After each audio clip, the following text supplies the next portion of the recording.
Cześć, siemanko, witam Was bardzo serdecznie w Pauper Dojo, ja jestem Prospero, ze mną jest Kusza.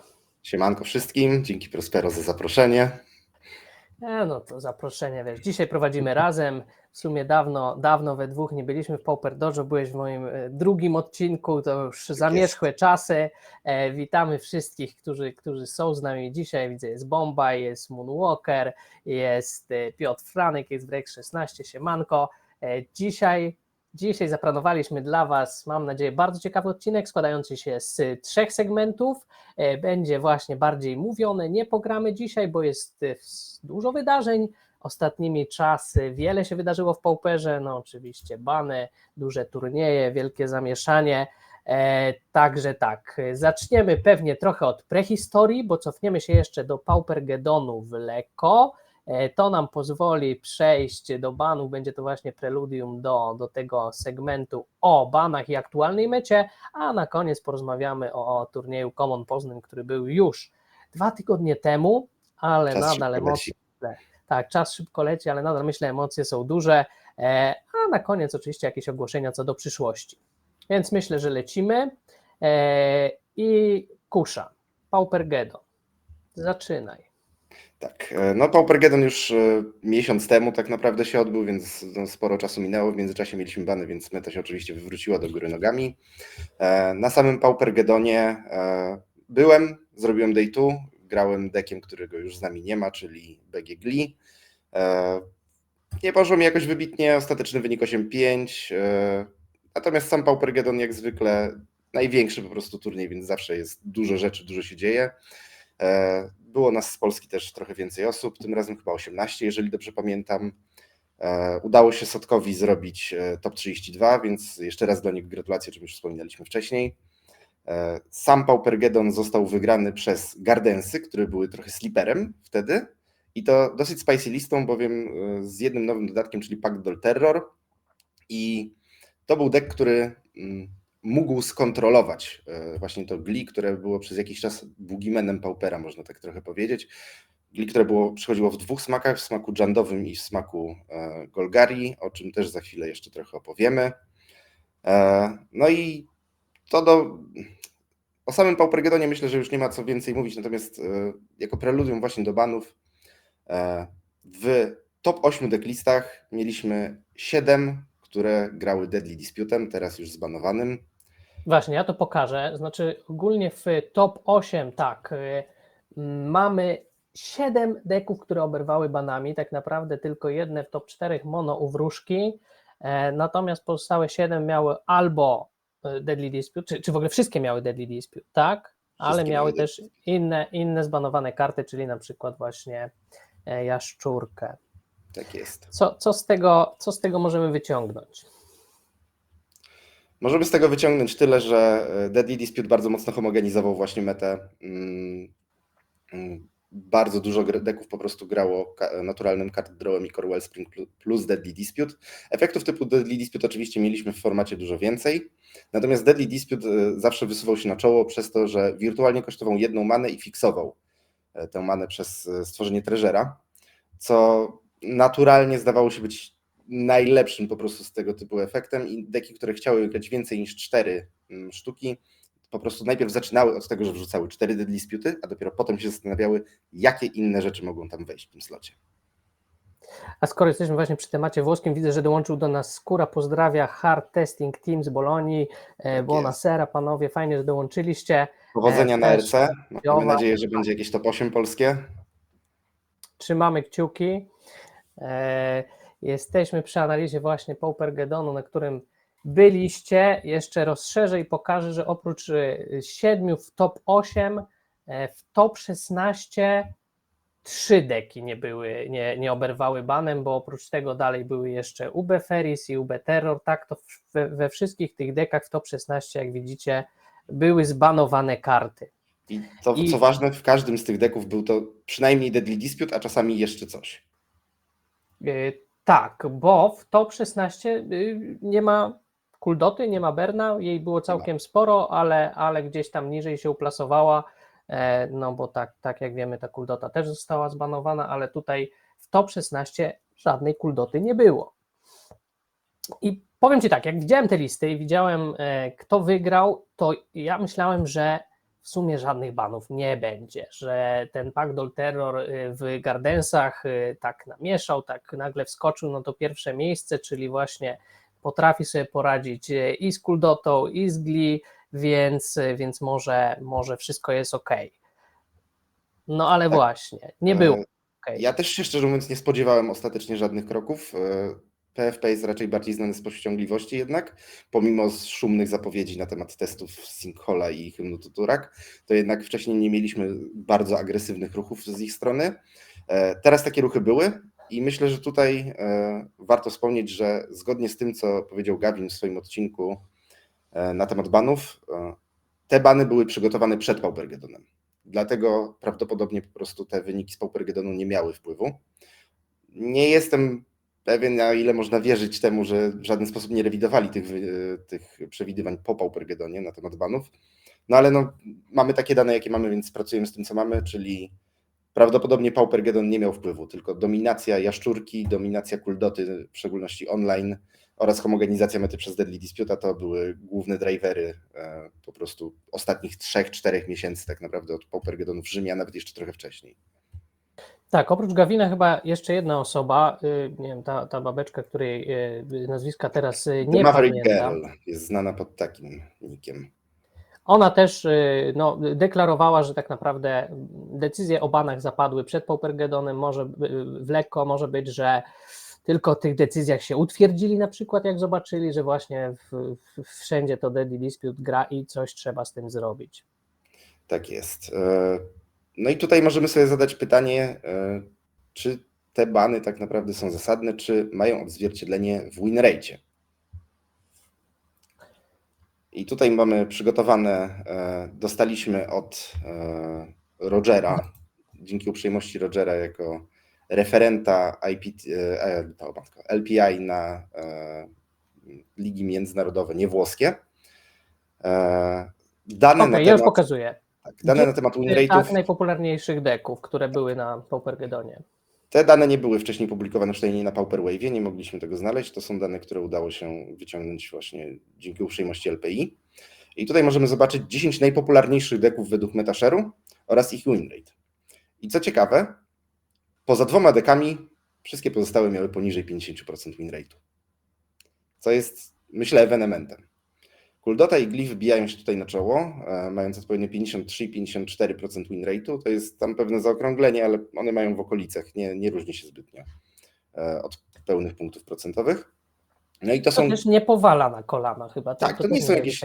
Nie wiadomo jak wysokie winrate. To są dość wysokie winrate, ale to nie jest jakoś bardzo dużo. Natomiast to, dlaczego ten winrate nie jest też aż tak wysoki, jest spowodowane tym, jak bardzo wszyscy się spodziewali tego, że takie deki się pojawią, wobec czego sideboardy wszystkie były wypchane hejtem na te 2 deki.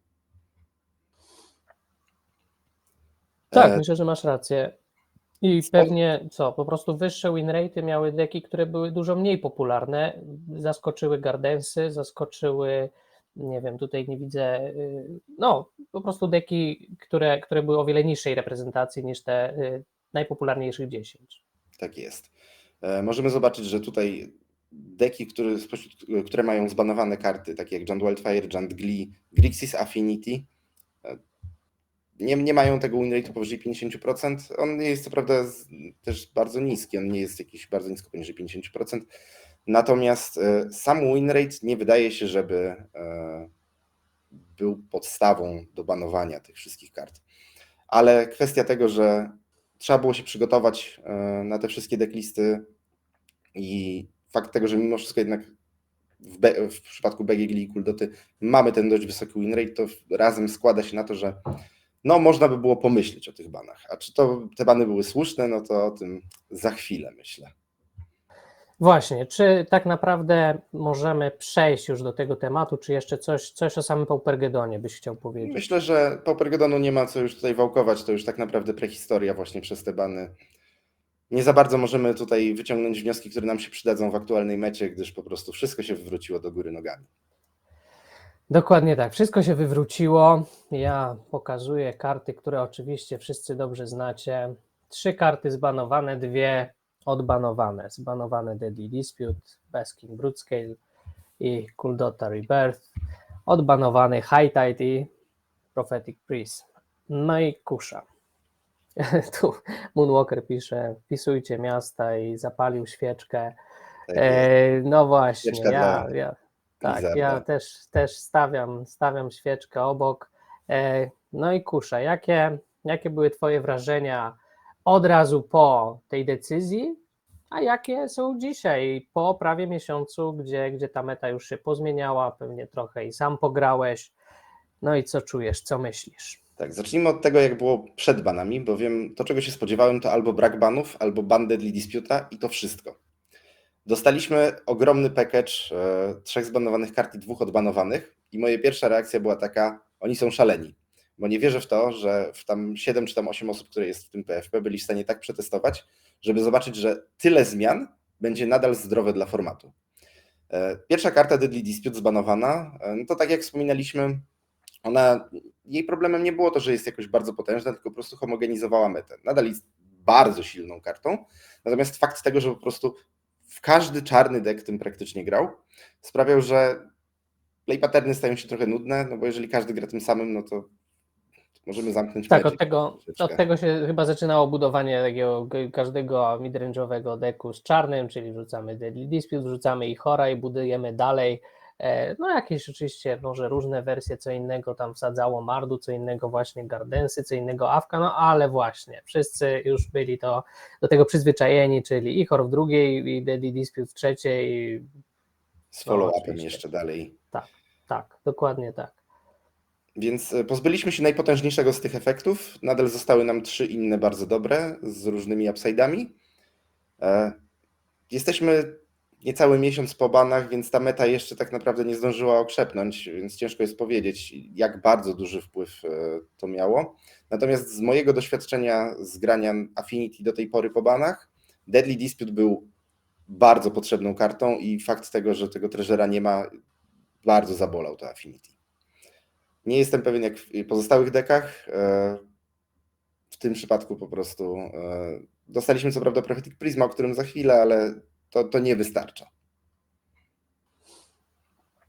Na drugi ogień mamy Jaszczurkę. No i Jaszczurka była trochę problemem z tego względu, że combo z Sadistic Glee potrafiło się odpalać w trzeciej turze i zabijać oponenta. Samemu mi się zdarzyło, w tym na Paupergedonie grając Mirror, zagrać Jaszczurkę w drugiej i Glee w trzeciej, pomimo tego, że oponent mi zagrał Duresa. Właściwie nawet nie zagrałem tego Glee w trzeciej, bo oponent w swojej trzeciej turze zagrał Duresa, we mnie zobaczył 2 Glee i się po prostu poddał. Więc play pattern jest odrobinkę toksyczny faktycznie pod tym względem, że trzeba było mieć od razu szybką odpowiedź w postaci removalu lub kontry i to często też nie wystarczało przez to, że właśnie deck gra interakcją w postaci Duresa czy tam jest safekeeping. Więc Jaszczurka dostała bana. Według mnie był to trochę przesadzony ban. Uważam, że deck należało spowolnić. Bardzo żałuję, że pozbyliśmy się szybkiego combo z formatu. W zamian dostaliśmy High Tide, o czym też znowu za chwilę. Natomiast to plus ban Kuldoty to są główne 2 drivery do tego, że meta bardzo zwolniła i otworzyły się znowu ścieżki Flickertrona, a także innych, że tak powiem, greedy strategii. Trzecia karta zbanowana, Kuldota Rebirth. I tutaj również absolutnie nie zgadzam się z tym banem. Uważam, że to był błąd. To był chyba największy błąd z tych wszystkich kart. Nawet ban Broodscale'a nie był tak dużym błędem jak ban Kuldoty. Tak, Kuldota też stwarzała problemy przez to, że potrafiła mieć eksplozywne otwarcia. Kuldota w drugiej i w trzeciej Bushwhacker z kickerem, czy też Kuldota w drugiej i Kuldota w trzeciej i Bushwhacker z kickerem i nagle się obrywało za prawie całe życie.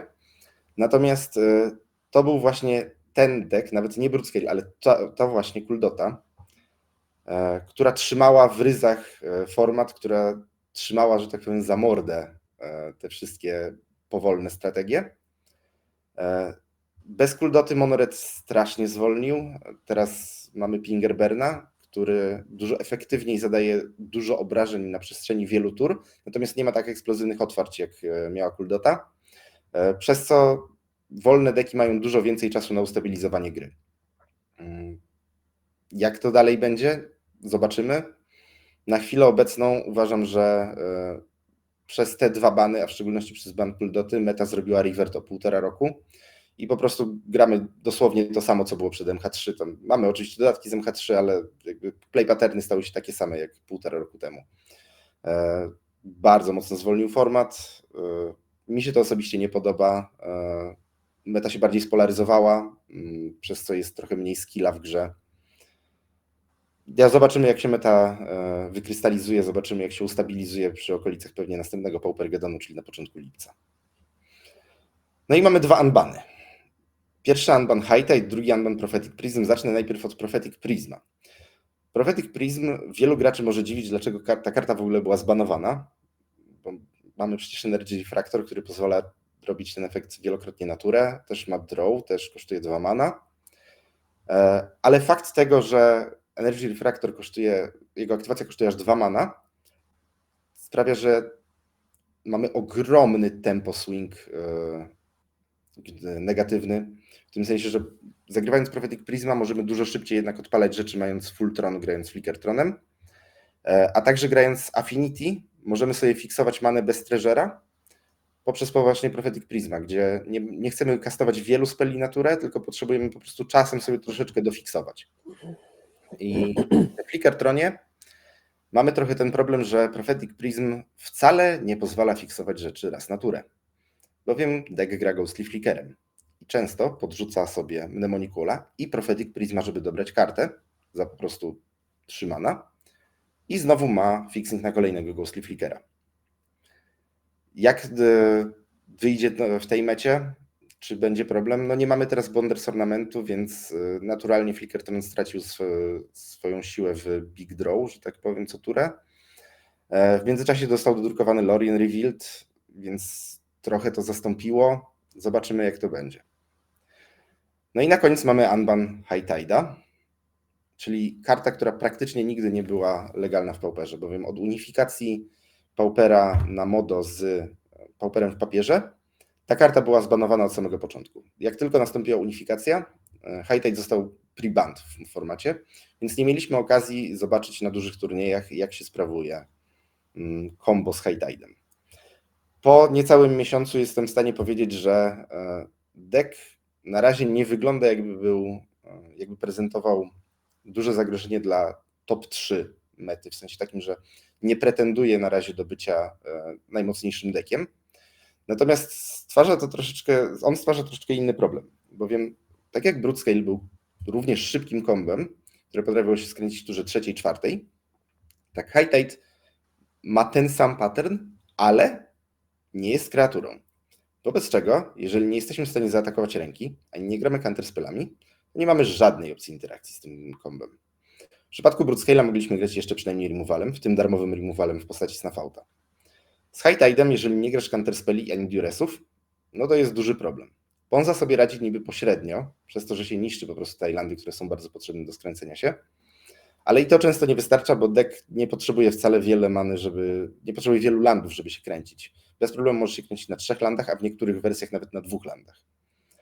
Więc bez i hand ataku, i kontr, i szybkiego kloka na dodatek, bo pamiętajmy, że nawet jeżeli mamy hand atak, nawet jeżeli mamy kontry, to ten deck może spokojnie sobie poczekać jeszcze, dobrać trochę kart, zagrać jeszcze raz High Tide'a i spróbować się skręcić znowu.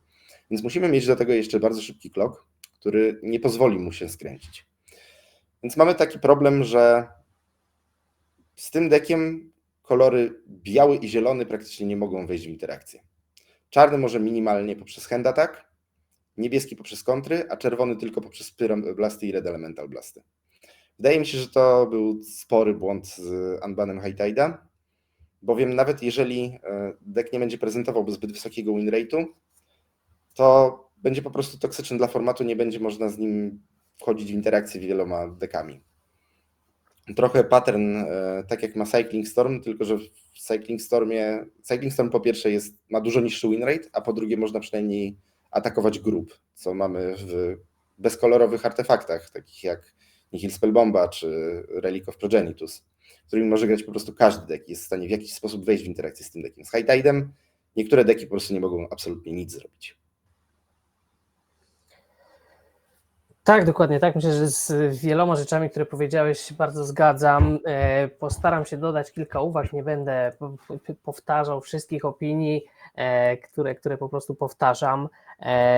Powiem tak, ja bardzo osobiście jakby odebrałem te wszystkie zmiany, te bany i unbany. Zabolało mnie to, bo z 20 deków nagle 7 stało się niegrywalnych i trzeba było je przerabiać, w tym naprawdę 3, które bardzo lubiłem. Grałem tym Gli, wydawało mi się spoko, wydawało mi się właśnie jednak uczciwym dekiem o tyle, że każdy z kolorów miał na to jakieś odpowiedzi i dało się z tym walczyć i to win ratio wcale takie wysokie nie było, żeby dominować metę, zwłaszcza, że ja grałem tym dżundowym, które miało jeszcze niższe i mi się przyjemnie grało, wydawało mi się, że ta meta jest w miarę zdrowa.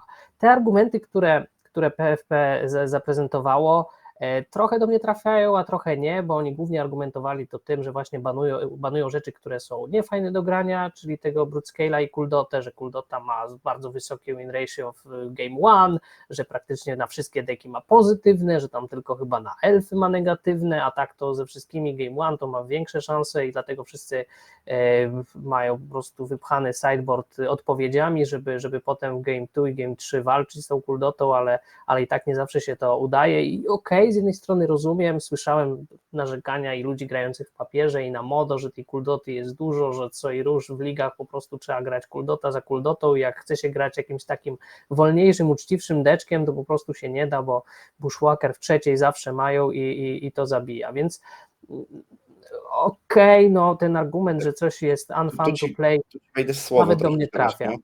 bo to, co wspomniałeś, problemem nie jest Kuldota, problemem był Bushwhacker w trzeciej. I uważam, że jeżeli zbanowaliby Bushwhackera, to wyszłoby dużo lepiej.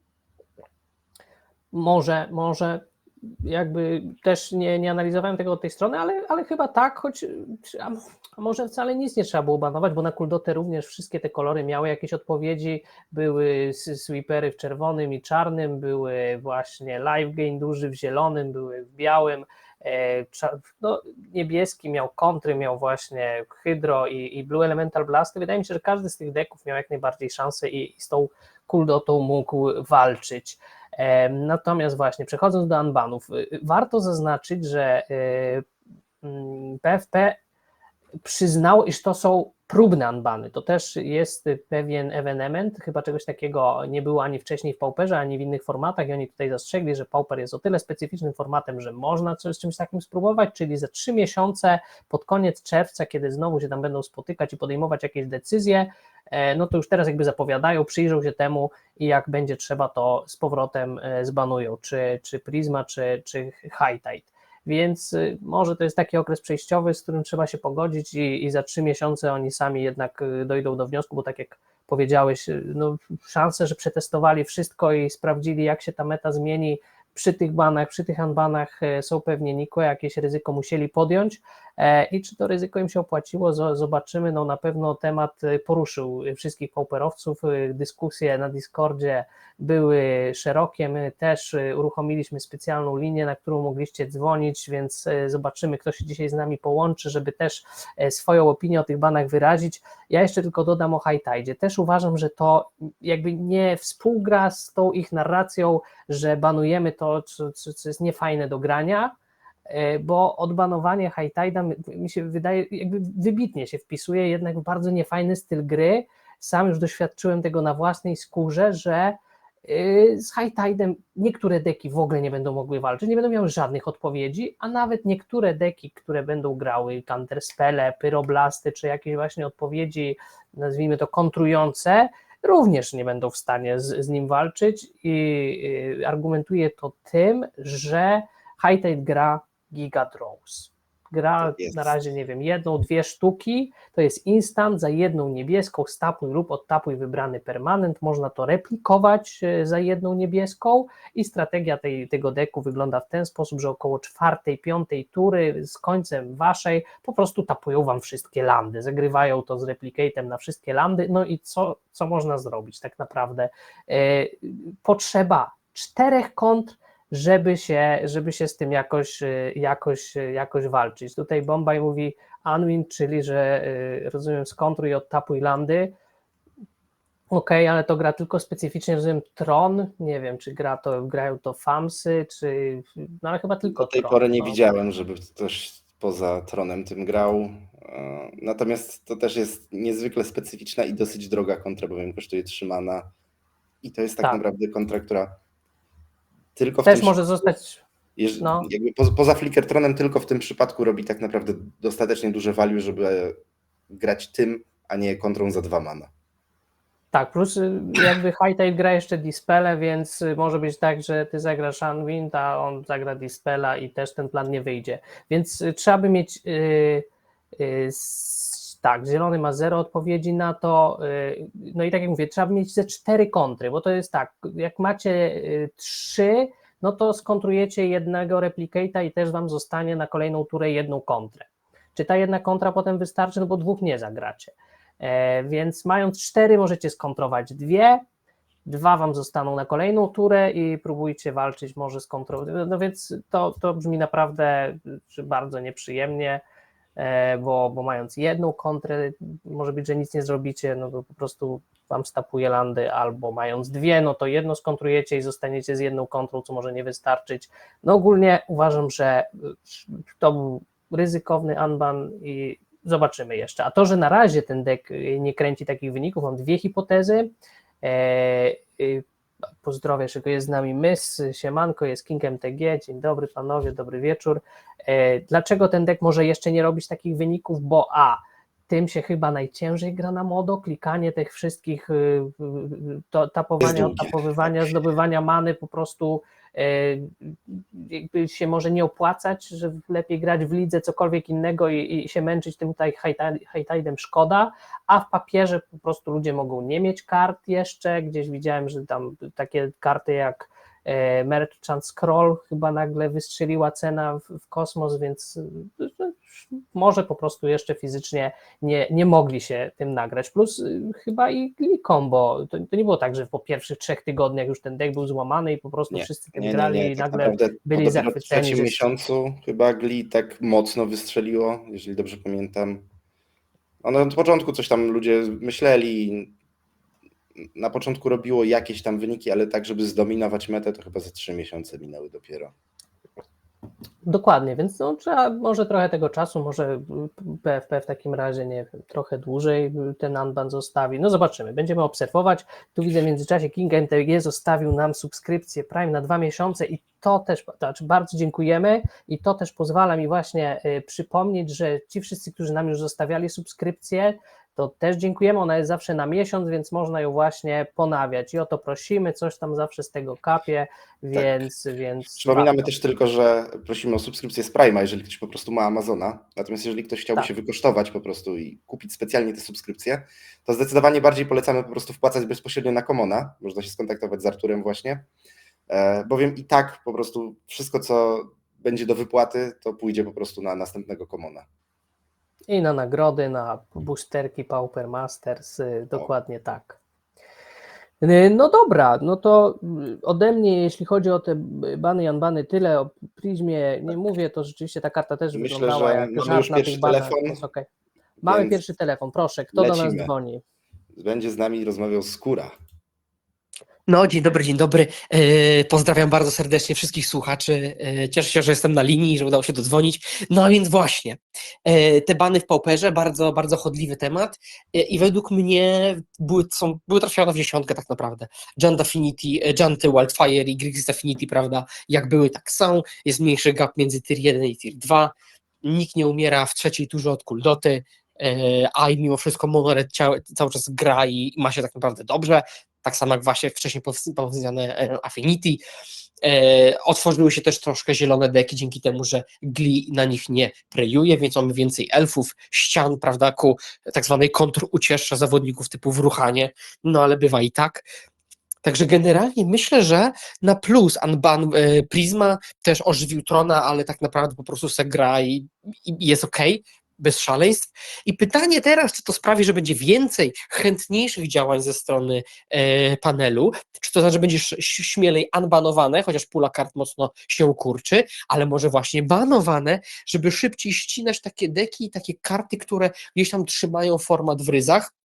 Aktualnie nie zdaje się, aby jakakolwiek była taka karta, ale prawdopodobnie w nie najbliższym, nie najdłuższym, nie najdalszym czasie taką kartą może być na przykład Spellstutter Sprite, ale prawda, to się jeszcze okaże. Także pozdrawiam wszystkich słuchaczy. Pauper Panel, świetna robota, Pauper Format, świetny, gadanie o banach. No jak trzeba, no to okej. Ale pożyjmy chwilkę chociaż w tym formacie takim, jaki jest i szukajmy rozwiązań na to, co jest, a nie myślmy teraz, co by było, gdyby było inaczej, bo nie jest inaczej, tylko jest jak jest. Pozdrawiam bardzo serdecznie, Filip z Warszawy. No tak, dziękujemy Filipie z Warszawy. Tak, dziękujemy Filipie z Warszawy, teraz z Bolonii. No jak widzicie, opinia Filipa jest taka pozytywna i okej, no jakby te argumenty też Jest rozumiem. odmienna od naszej, natomiast tutaj z jedną rzeczą się zgodzę na pewno ze Skórą.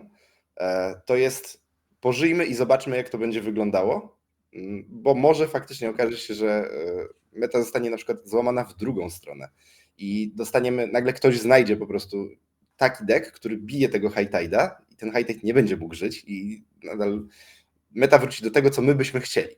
Bo to też jest kwestia tego, że dla każdego może być, każdy może inaczej postrzegać to, kiedy meta jest zdrowa. Ja uważam, że tak jak tutaj King MTG napisał, Tron to trochę rak, ze względu na to po prostu, jak długie gry prowadzi. Mamy 50 minut na rundę, jest nas dwóch i fajnie by było, żeby każdy sobie mógł pograć, bo jakbym chciał grać w pasjansa, to bym sobie poszedł do domu i pograł na komputerze, a nie patrzył, jak mój oponent się kręci High Tide'em albo Tronem. Co racja, to racja. No ja dodam jeszcze, że chyba co do zasady ludzie są zadowoleni.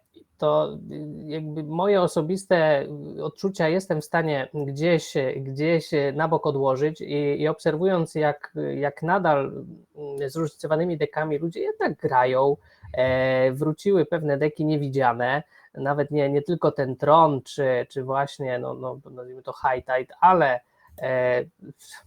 akurat to, że Ponza wróciła, to może nie jest jakiś plus, dla mnie to zawsze był taki deck rak, którego po prostu nie chciałem widzieć, czym bym nie grał, bo to jest dopiero nie granie w ogóle w Magica, jak po prostu nie masz landów, ale no właśnie, okej, dajemy czas, obserwujemy. Rakdos Madness, czyli mój ukochany deczek, chyba jest w tej mecie grywalny, więc jakby będę miał czym grać, w ten sposób.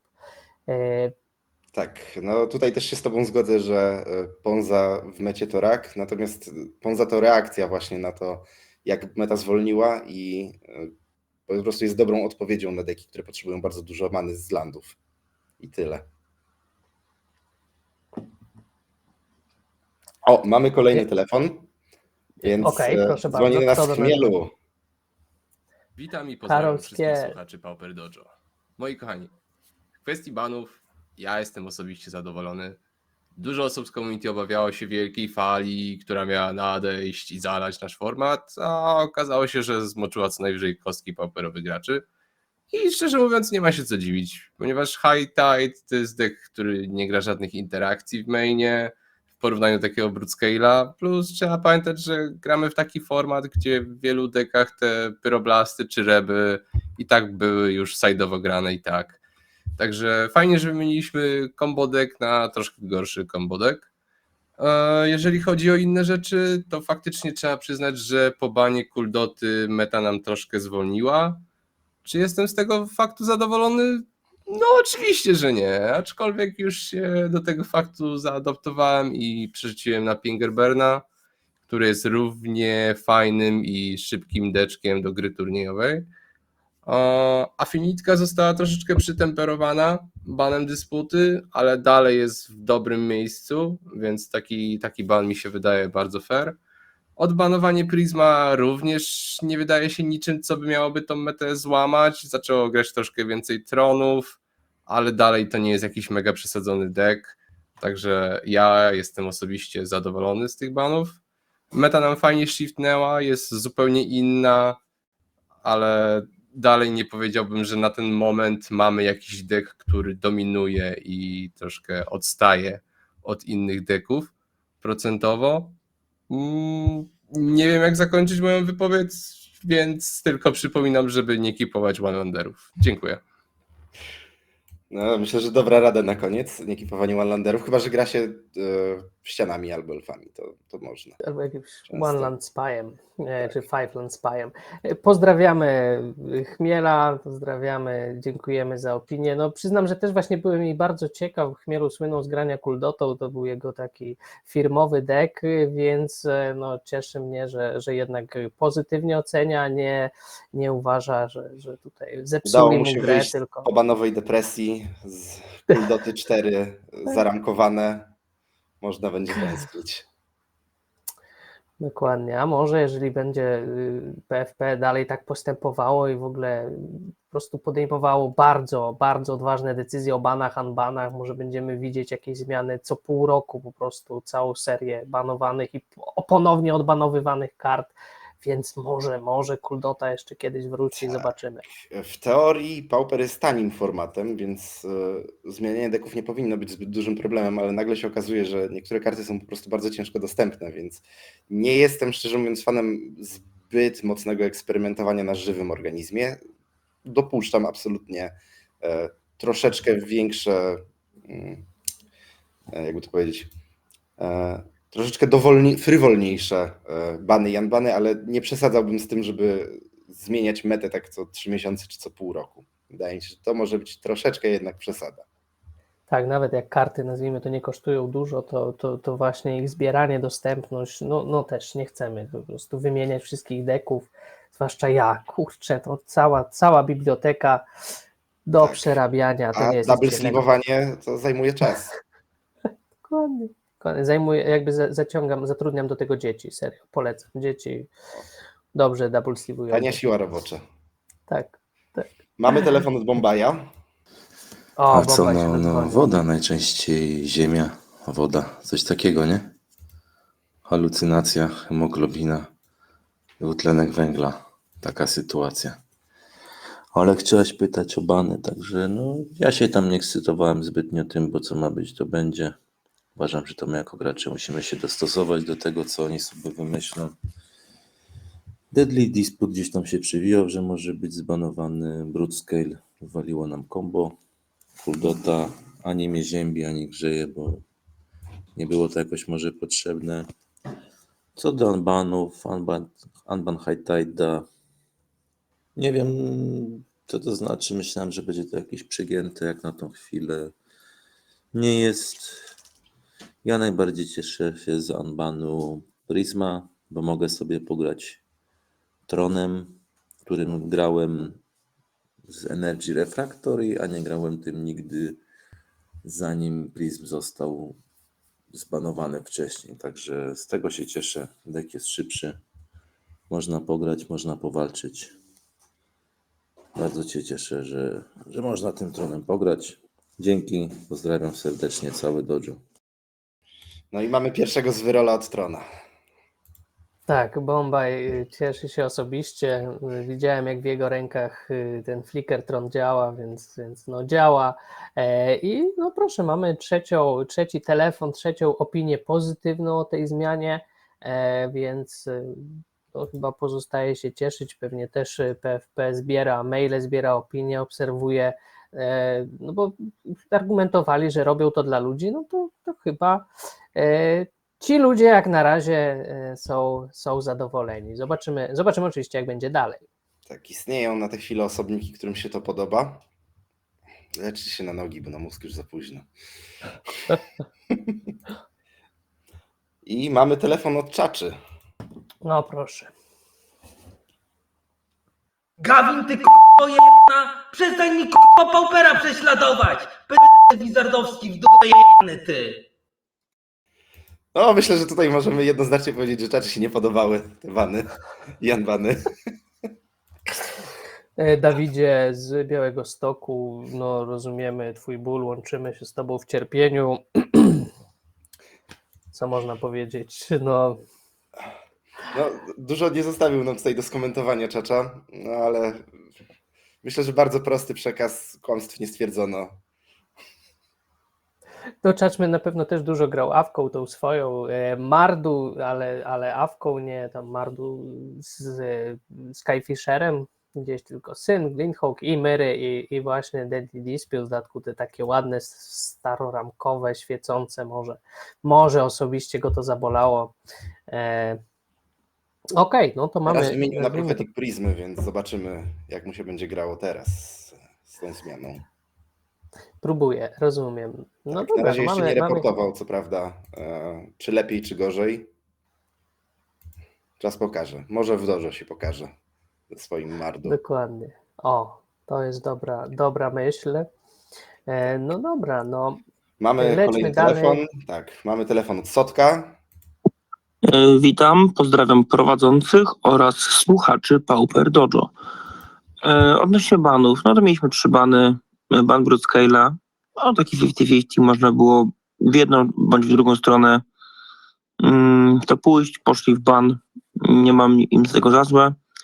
Ban karty Deadly Dispute jak najbardziej zasłużony, bardzo mi się podoba, bo karta była zbyt mocna, homogenizowała metę i jakby była w stanie zrobić ciut za dużo. Ten treasure to jednak jest duża różnica względem innych opcji, które są w czarnym role i ja jestem zadowolony z tego, jak to zostało potraktowane. Mieliśmy również ban Kuldota Rebirth. Mi się ten ban osobiście nie podoba, bo jakby czerwone deki dalej pozostały w meta i zmieniło się tylko to, że czerwony zmienił build i zamiast być agrodekiem, co idzie white i próbuje tam Bashwalkera łamać, to teraz po prostu jest Pingerberem, z którym ciężej jest interaktować i te przegrane są bardziej frustrujące. Przynajmniej taka jest moja opinia. Więc na przyszłość bym takich banów odradzał panu Gawinowi. Co do banów, ban Prophetic Prisma bardzo fajny, bardzo mi się podoba, ponieważ dzięki temu Tron jakkolwiek wrócił do mety. Trochę syntezajery też dostałem, wiatro w żagle, zawsze na plus. Co do Unbana High Tide, dalej jest to zagadka, ponieważ z jednej strony granie tym online wymaga mnóstwa klikania, z drugiej strony granie w papierze wymaga posiadania kart, a to nie wszyscy mają, więc dalej nie do końca wiemy, czy to jest broken deck, czy nie. Miał swoje wyniki, ale nie sugerują, aby ten deck był tier 0 ani niczego takiego, więc istnieje szansa, że zostaje w formacie i dalej będzie grany. Czy mi to się podoba? No nie do końca, ponieważ na przykład zielony i biały nie za bardzo mają interakcję z tymi dekami, więc to tworzy pewną lekko niezdrową dynamikę. Gdyby się okazało, że ten dek jest dobry, to część kolorów będzie naturalnie wypychana z formatu i wolałbym tego uniknąć. Mój ogólny feeling Paupera po banach na samym początku był bardzo na minus. Nie podobało mi się to, jak deki stały się takie łopatologiczne i proste w obsłudze, ale im dłużej gram ten format, tym i inni ludzie też go grają, tym format bardziej się otwiera, a coraz więcej talii jest jakby na nowo odkrywanych, że można nimi faktycznie grać. I ja uważam, że to, co widzimy teraz, to nie jest ostatnie słowo, że jeszcze dużo talii, które kiedyś nie miały okazji błyszczeć, teraz w końcu mogą, albo że ludziom może się wydawać, że mogą. Jak na razie deków jest coraz więcej, one się wzajemnie balansują. Nie ma chyba jednej najlepszej talii, która by dzieliła i rządziła. Więc chyba jest dobrze. Tak mi się przynajmniej wydaje. No ale to czas pokaże, jak to wszystko wyjdzie. Pozdrawiam.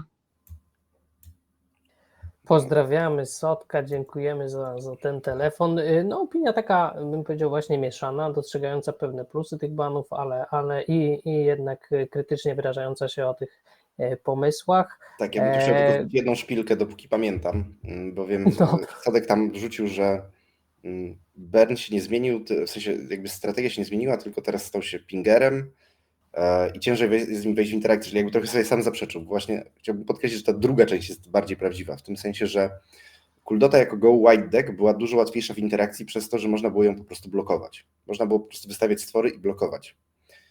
Z pingerem jest trochę ten problem, że jeżeli nie mamy stricte removalu na pingerów lub kontr na burn, no to ciężko jest w takim razie wejść w interakcję. No możemy gainować życie oczywiście, co jest no, jakimś planem, tylko nadal musimy domknąć grę.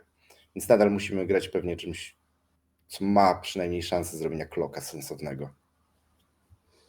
Okej, no to ja tak właśnie zrozumiałem wypowiedź Sotka, że właśnie ciężej nam wchodzić w interakcję, ciężej walczyć z tym burnem, ale no strategia jest oczywiście ta sama, jak najszybciej spalić.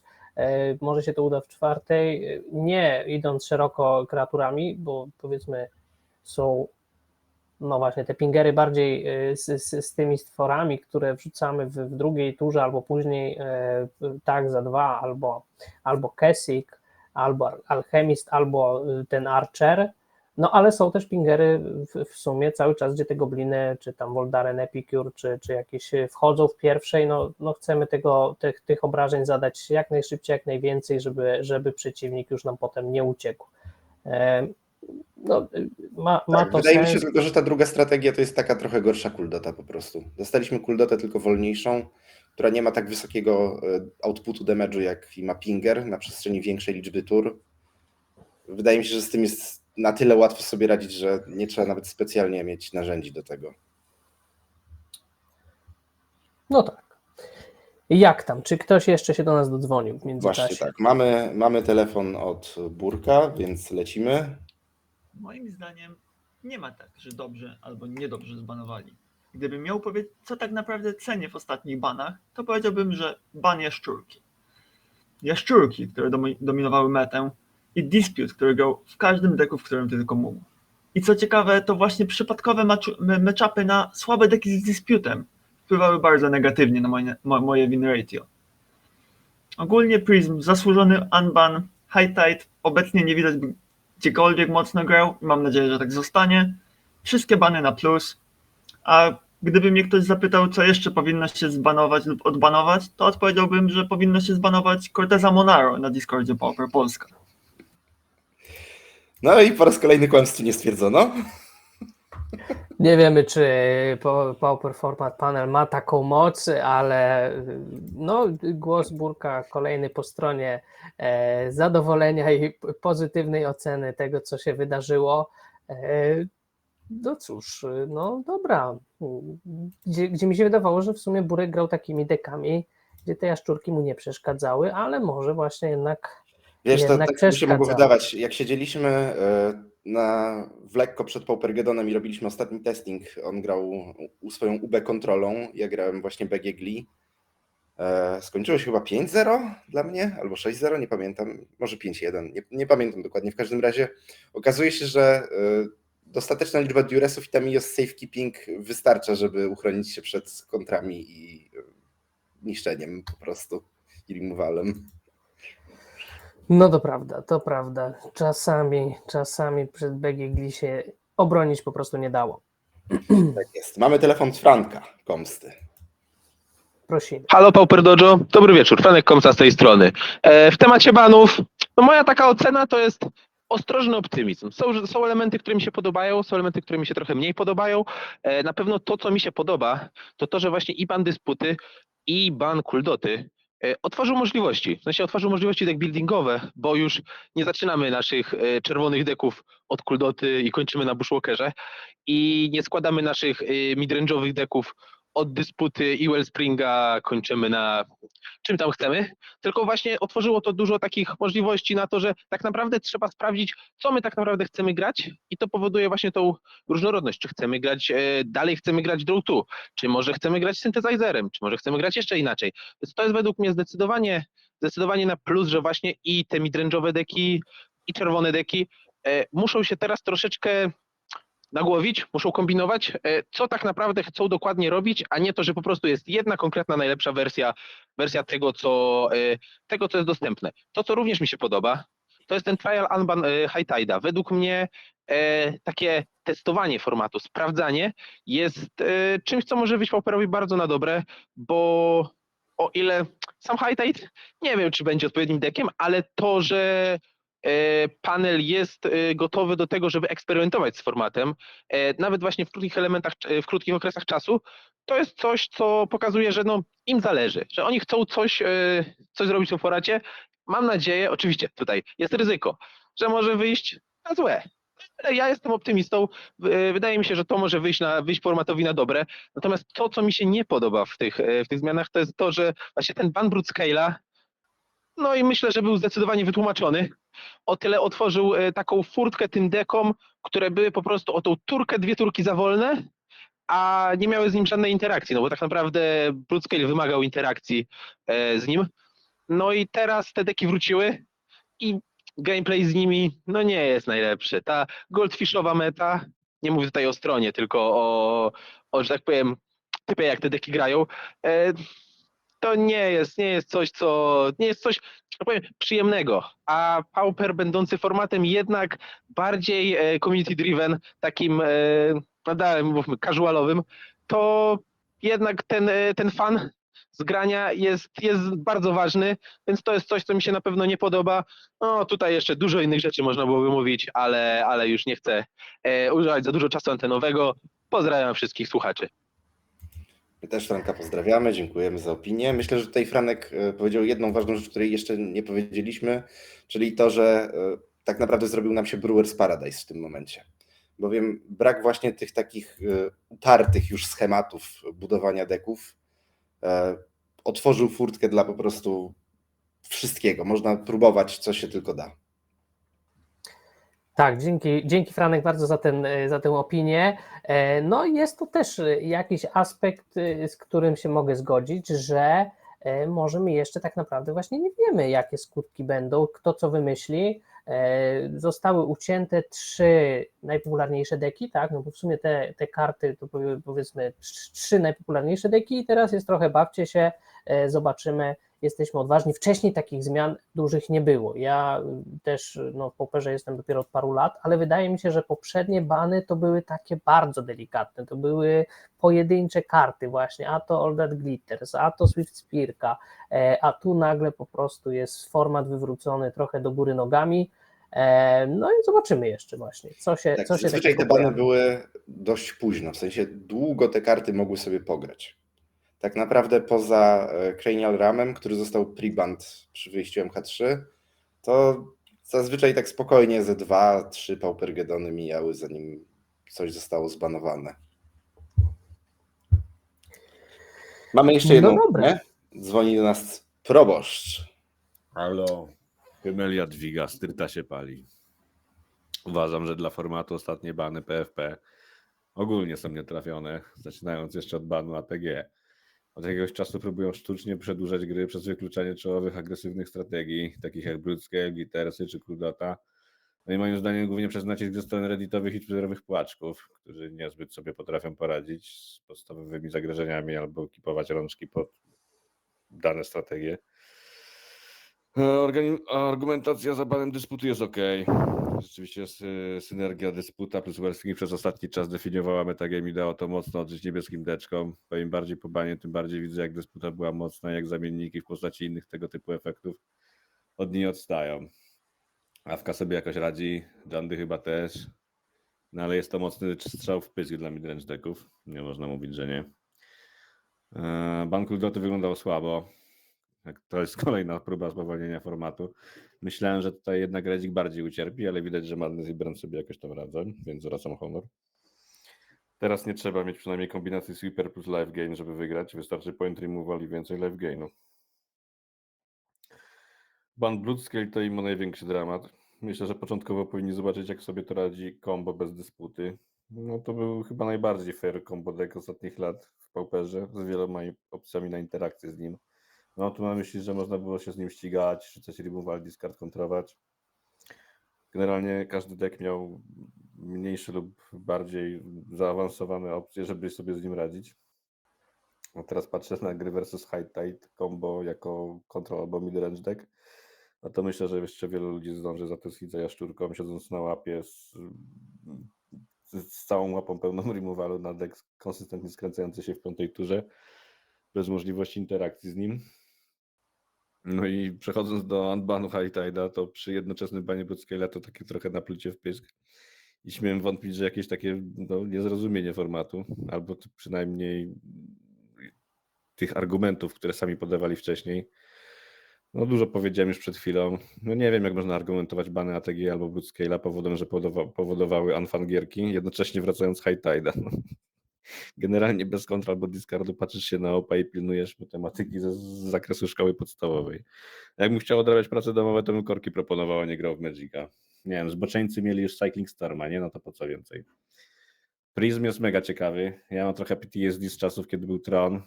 Był najmocniejszym deckiem formatu, więc no, trochę się boję. Spoko zabawka, Prism w sensie, do Mardu i Affinity, odblokowująco zapomniany trochę archetyp Counter AFO. No ogólnie z Tronem to trzeba ostrożnie. Trochę mamy farta, że najlepsi gracze Trona już dawno są na Magicowej emeryturze. No, jednak czasem wracają dalej, robią wyniki, patrz Hampusy. No co, no kolejna próba spowolnienia formatu. Myślę, że wielu graczy nie orientuje się w odpowiednim momencie, że już przegrali na Trona i tak bezmyślnie kontynuuje rozgrywkę, grając stopa, gdzie następuje powolne oranie Muldrifterem przez 10 tur. No ja osobiście wolałbym przegrać od razu, niż mieć błudne nadzieje na magiczny comeback, no ale no nie oceniam, nie, jak to woli. Generalnie format po banach jest im ok. Nadal nierozwiązany na pewno. Ja osobiście nie jestem zadowolony, ale jak widać różnorodność, więc czekam, jak się to wykrystalizuje, żeby myśleć, jak atakować metagame. Martwiąca jest powracająca mocna pozycja niebieskich deczków i brak midrange'u, no ale no, tak jak już w sumie wspomniałem, potrzeba czasu, żeby się to wykrystalizowało. No, pozdrawiam wszystkich i moje gorące fanki. Pozdro czat. Tak. Tutaj myślę, że też proboszcz poruszył dwie ważne kwestie. Pozdrawiamy, tak? Pozdrawiamy proboszcza i dziękujemy. No, zadymił trochę poddymił. Ale myślę, że tutaj kubeł zimnej wody dla wielu graczy, czyli wielu graczy Paupera popełnia grzech pod tytułem patrzy na rękę, opening, mam landy, mam spele, to kipuję i gram. Nie zastanawia się nad tym, że gra na coś, co jest szybkie i potrzebuje na przykład interakcji w opening handzie i wystarczy, że dotrwa tam gdzieś do mid-game'u czy late-game'u i jego deck naturalnie poprowadzi go dalej, w szczególności to do graczy kontroli. Wydaje mi się, że spora część winrate'u właśnie takich decków jak Glee czy Kuldota polega po prostu na nieumiejętności mulliganowania przez wiele osób. Tak, to prawda i tutaj też się bije w pierś. Kto chętny może obejrzeć na przykład odcinek Pauper Dojo Trening ze Skórą. Razem właśnie robiliśmy odcinek i tam Skóra regularnie mulliganował ręce, które ja miałem takie, ja bym to kipnął. No i oczywiście jakby Skóra miał i na to uzasadnienie i się to okazywała dobra decyzja, ale tak, no, sam popełniam ten grzech, że jednak jak widzę landy i że coś mogę robić, no to jedziemy. To nie jest zawsze najlepsza strategia, zgadzam się. Tak, niestety. Czasami trzeba głębiej po prostu. Druga sprawa, jaką też poruszył proboszcz, to hipokryzja PFP, który z jednej strony banuje All That Glitters i Broodscale'a, a z drugiej odbanowuje High Tide'a i na zbanowanie podaje taki sam powód jak na odbanowanie tak naprawdę, gdzie mamy po prostu szybki combo deck, z którym ciężko jest wejść w interakcję. O ile jeszcze All That Glitters to może nie wpada aż tak bardzo w tę kategorię, bo to jednak nadal jest agro i takie jednokartowe combo bardziej niż synergia pomiędzy dwoma lub więcej pisami. O tyle High Tide i Broodscale są dokładnie tym samym typem decku. Jedyna różnica jest taka, że z Broodscale'em można walczyć removalem, a z High Tide'em nie za bardzo. No dobra, ale właśnie co, PFP już komentowało te swoje unbany. Komentowało je oczywiście zaraz po, ale też po jakimś czasie. I komentowało wprost właśnie unban High Tide'a i takim wyszło na razie, że jest git. No wychodzi mi z winrate'u, że jest git, ale czy to oznacza, że karta jest git, jeżeli play patterny są nieprzyjemne? Jeżeli po prostu bierzesz deck, który nie jest High Tide'em i akurat tak się złożyło, że on nie gra, jest biało-zielony, jest, nie wiem, boglami. W sensie, no, okej, może bogle to nie jest najlepszy przykład, ale gramy też sobie deckiem, który po prostu nie jest akurat w tych kolorach, które mają jakąkolwiek opcję wejścia w interakcję i co? No i pograłeś, no to potem składa pasjansa. Tak. No dobra, Podsumowując, mieliśmy 8 telefonów, 4 bym uznał za takie jednoznacznie pozytywne, czyli to były telefony od Skóry, Chmiela, Bombaja i Franka, i Burka, tak chyba mógłbym ocenić. Sodek z Frankiem, powiedzmy, mieszane, dostrzegali pozytywy, ale i negatywy. Churchman i Proboszcz raczej na nie, raczej oceniają to negatywnie.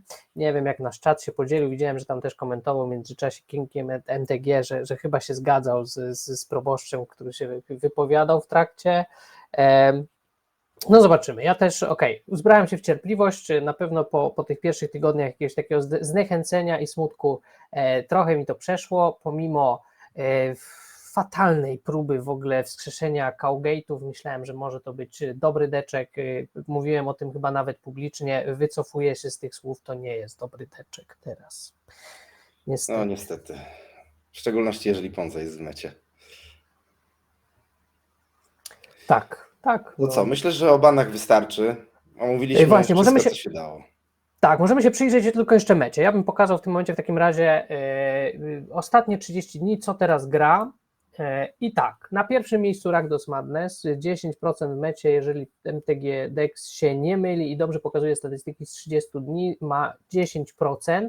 Ja myślę, że tutaj trzeba wziąć to jednak z przymrużeniem oka, bo nawet jeżeli mają trochę lepszy algorytm niż MTG Goldfish, to nadal te procenty są jeszcze niezbyt wyważone i jeszcze bym trochę poczekał z takimi wyrokami, że to jest najpopularniejszy deck w mecie. Na pewno jest jednym z popularniejszych i generalnie te procenty mają jakieś odzwierciedlenie w rzeczywistości, ale nie wyrokowałbym, że nagle mono wróżki są 4. deckiem najbardziej grywalnym w mecie. Ja na przykład osobiście bardzo dawno nie widziałem wróżek, nie grałem na nie. I nie uważam, że były dobre w tej mecie. Może być, że to, co mówisz, jest prawdziwe, że te algorytmy tak trochę to mogą błędnie przeliczyć. Tutaj wróżki spadek aż o 7% na 4. miejsce. I właśnie 7% z czego? 7% z rzekomych 13%. Nie wydaje mi się, żeby wróżki kiedykolwiek miały 13% mety. Słuszna uwaga, tak. 13% to miały właśnie na pierwszym miejscu pewnie Kuldota, może któreś Gli. Ale no dobra. Coś na pewno możemy z tego wyciągnąć. Nie wiem, czy oceny tierów będą słuszne, ale tak, na pewno w tym momencie popularne są jednak Berny, czy w tej wersji madnessowej, czy w Monoredzie, tym Pingerburn, tutaj MTG Dex nazywa to Monored Synthesizer, one są powiedzmy w 2 odmianach. Te strategie pewnie też z uwagi na to, że nie są zbyt trudne w sumie, że tymi dekami się dość łatwo gra, szybko i może się zawsze udać w sumie na wszystko, jak podejdzie, dlatego ludzie tym grają. Awka myślę, że nadal jednak jakoś popularna jest, tam ta zamiana Daily Dispute na Fanatical Offering pozwala i utrzymać Affinity Count i jednak dobierać, a Fixing bez tego treasura pewnie zapewnia Prism. Tak, pytanie brzmi, czy wystarczające. Jeszcze tutaj w międzyczasie Skóra zdziwiony, że ja tutaj obrażam wróżki. Skóra, uważam, że twój bardzo dobry wynik na komonie nie był dzięki dekowi, a pomimo deku, dzięki twoim umiejętnościom. Nie, no dobra, znaczy wiesz, dymimy tutaj, proszę, prowokujemy do odważnych tych opinii. Naszym sojusznikiem widzę jest Franek, który dołączył po wykonaniu telefonu. Czy można liczyć na jakieś update'y znanego i lubionego, nie graj tym gównem? No powiem tak, chyba będzie trzeba, bo po prostu część deczków zniknęła, doszły nowe, na pewno trzeba taki przewodnik dla świeżych graczy, którzy teraz wchodzą, nie wiedzą czym grać, żeby właśnie wiedzieli czym nie grać. Patrząc dalej, co tu się jeszcze dzieje w mecie? Tier 1, monoblue wróżki, ja uważam, że też chyba po failu Cowgate'ami w takim razie wrócę właśnie do monoblue wróżek. Mamy monoblue tempo z czarnym, czyli tutaj pewnie się kryją terrory. Wszelkie maści terrory, tak. Tak, też wydaje mi się deczek bardzo mocny, grałem wczoraj przeciwko niemu, no i patrząc po wyniku choćby Komona, gdzie w top 4 były dwa, no i może nie spoilerując, dobra, wszyscy wiedzą, wygrał, jest to dobry deczek, dalej jest Ponza, Obrzydlistwo i Giant Wildfire. No i elfy, i elfy wróciły właśnie. Tak, i wspomniane elfy, które w teorii mają teraz gorzej na Monoreda, bo przez to, że przestał być kuldotą, tylko stał się Pingerbernem, ma dużo więcej spot removalu taniego i nie musi się przebijać przez te elfy, tylko może po prostu odpowiadać na konkretne rzeczy, a resztą palić twarz.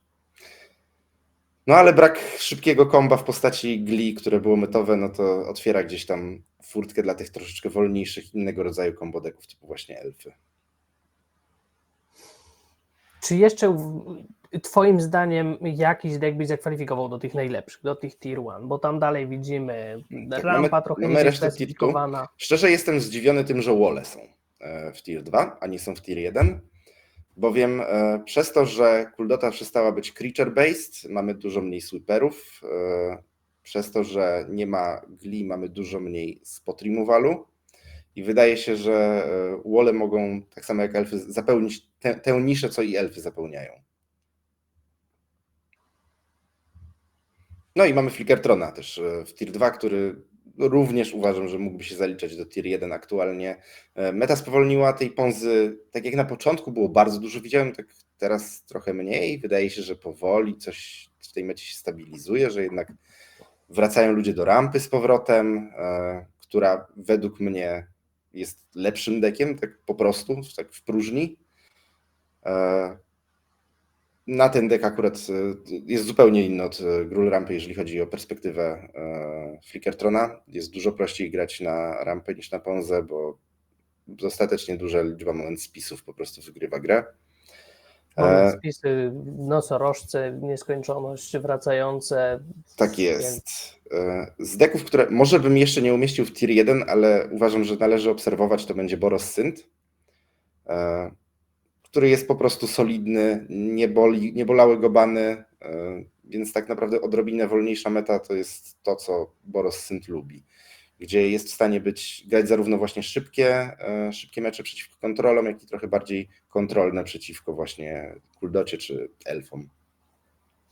A właśnie, pytanie tutaj i uwaga od Franka. Czy efektem banu kuldoty nie jest też trochę zniknięcie, czy no gdzieś tam uszczuplenie liczby krarków w mecie, że te deki, które wcześniej grały, gdzieś go pochowały, albo ich nie ma po prostu, mają mniejszy udział i zielone. Z całą pewnością. To jest tak, to jest to, co myślałem o mass removalu, kiedy mówiłem, że jest go po prostu mniej. Nie miałem na myśli breath weaponów, które akurat w przypadku Woli niewiele robią. Na elfy są dużo lepsze, tylko właśnie krarki, które po prostu wole mogły się złożyć od krarka często. Bo nawet jeżeli Awka poświęciła połowę czy prawie cały board, to dużo lepiej się odbudowywała po tym niż wole, nawet bez Toxiny Analysis, czy też Hunter's Blowguna. No dobra, no generalnie wydaje się, że rzeczywiście tych deczków jest dużo. Widziałem i w LGS-ie ludzie grają, czy Jeskai, Ephemerate, no wszystkie one mają szansę powalczyć. O, jeszcze Familiary, to będę testował. Mam nadzieję, że UW Familiars też mają szansę, mogą grajcie tym walczyć z gównem. High-Tide'em. Ale wymyślcie mi dobrą listę, taką okej. To Jeszcze myślę, do że do Bombaja Bombaja wrócę. trzeba, tak, Bombaj tutaj od dokładnie. fansów specjalista. No dobra, czy jeszcze coś o aktualnej mecie, jakieś przemyślenia po tych banach? Jakieś Na może pewno to jeszcze nie podsumowanie? jest ostatnie słowo tej mety, w tym sensie, że jeszcze będą zmiany, będzie się shiftować wszystko, jeszcze jest płynne. Kiedy się skończy ten okres próbny, zobaczymy. Jeżeli faktycznie w czerwcu nie będzie żadnych większych ruchów, jeżeli stwierdzą, że High-Tide ok, Prism ok, to oczekiwałbym, że pewnie po następnym Paupergedonie, czyli gdzieś tak w lipcu, zobaczymy, jak faktycznie ta nowa meta będzie dalej wyglądała. No, ja wiążę też pewne nadzieje, może z nowymi kartami, gdzie przed banami, no to się co i rusz coś pojawiało właśnie. Packdoll Terror, czyli Robert w Ether Drifcie. Nie zdążyłem Tak jest. nim zagrać w Gardensach niestety. Czekamy. Nie wiem. Teraz wszyscy widzowie, którzy nie mogą się doczekać Universes Beyond. Final Fantasy już w czerwcu będzie z nami. Może dużo namiesza. Były już jakieś spoilery? Widzieliśmy coś z czegoś? Nie się wiem i nie z chcę scen? wiedzieć. Nie. Dobra.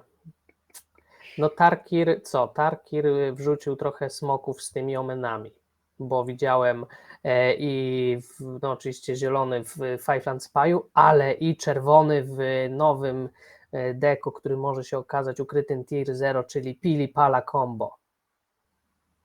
Tak, Pilipala Combo, nowy Broodscale, tylko dużo wolniejszy i trochę gorszy, więc nie jestem fanem na razie. O, Franek pisze, żebym złożył Packdoll Gardensy, bo chętnie by zagrał. Dobra, challenge accepted, złożę Gardensy z Packdoll Terrorami, możemy wspólną jakąś listę wykminić, wydaje mi się, że mam wszystkie karty, a oprócz tego mam bardzo fajny token inicjatywy, który dostałem od Skóry, więc można po prostu grać fancy tokenem jednocześnie z tym deckiem. Paupergedonu z Rzymu, ogromny. Tak, ogromny, kolorowy, świecący się, jest perfekt. Dobra, to słuchajcie. Zamykamy temat banów chyba i mety aktualnej. Przejdźmy do trzeciego tematu naszej rozmowy, bardzo przyjemnego mam nadzieję, czyli turniej Common Poznań. Największy pauperowy turniej w tym roku, 81 graczy zjechało się do Poznania na 2 dni rozgrywek. Pierwszego dnia turniej singlowy, main event, drugiego trio.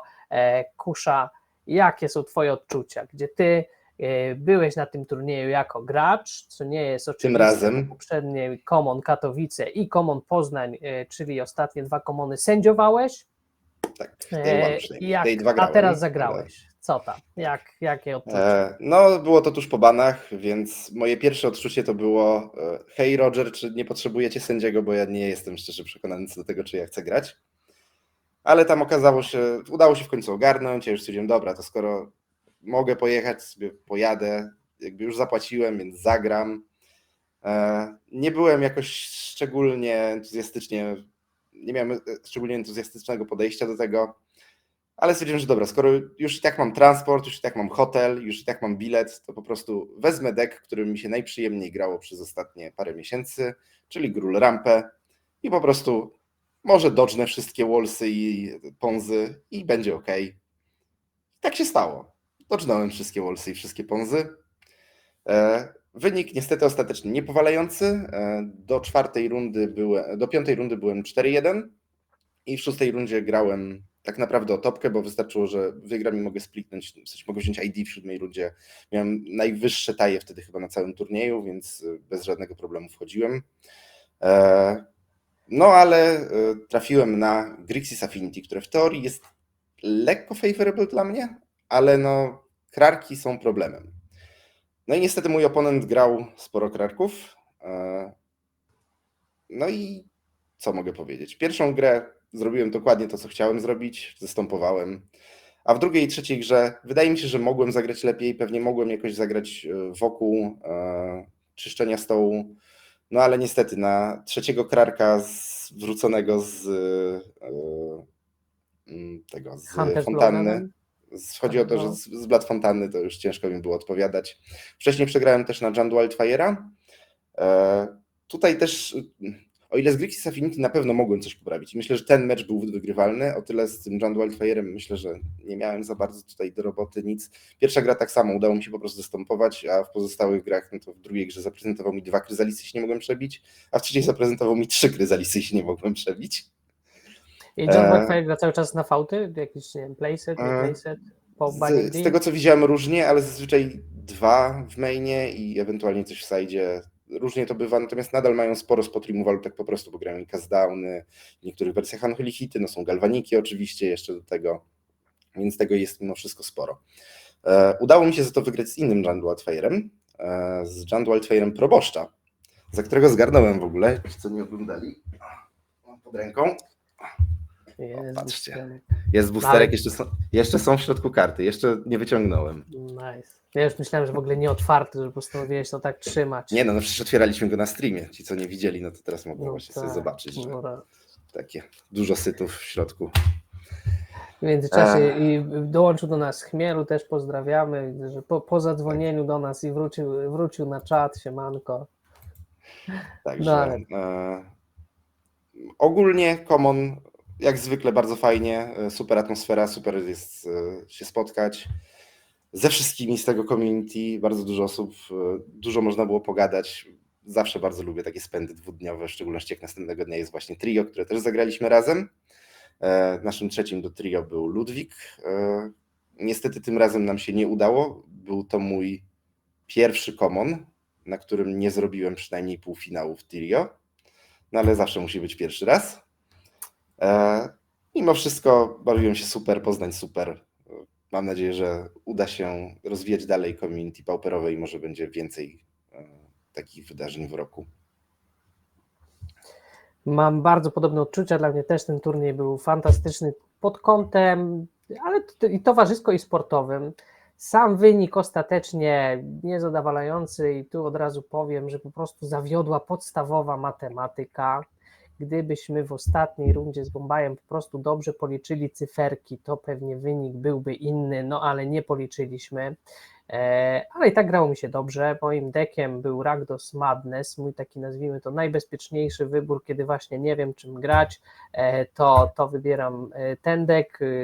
Jakoś w moich rękach działa w miarę dobrze, przyjemnie się nim gra, aż do właśnie ostatniej rundy, gdzie się tak zaciął, w dodatku na streamie, tam mul do 5, mul do 4 i nie wyciągnąłem, a droga, którą przeszedłem, w ogóle była ciekawa, bo zacząłem od Mirrora, którego przegrałem na zawodnika z Niemiec, więc zacząłem 0-1 i to był mój trzeci common, który zaczynam 0-1.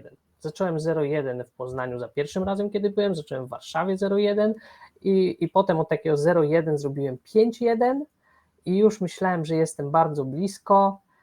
Przechodząc po kolei kolejny mirror, rakieta z dolnego brakieta, dokładnie, Jędrzej, tak, to jest moja strategia na turnieje, mieć potem łatwiejsze po prostu matchupy, co ma pewne minusy, bo oczywiście tak, miałem właśnie najsłabsze taje i tam to potem przeważało, że właśnie nie mogłem brać remisu, musiałem grać, a może nie musiałem grać, no okej. Szło dobrze do pewnego momentu, gdzie właśnie udało się wygrać drugi mirror, udało się wygrać na bogle w ogóle, tak, wygrałem na bogle bez żadnego sacrifice'a, tutaj no, trochę przeciwnikowi nie dopisała karta, więc może trochę na farcie.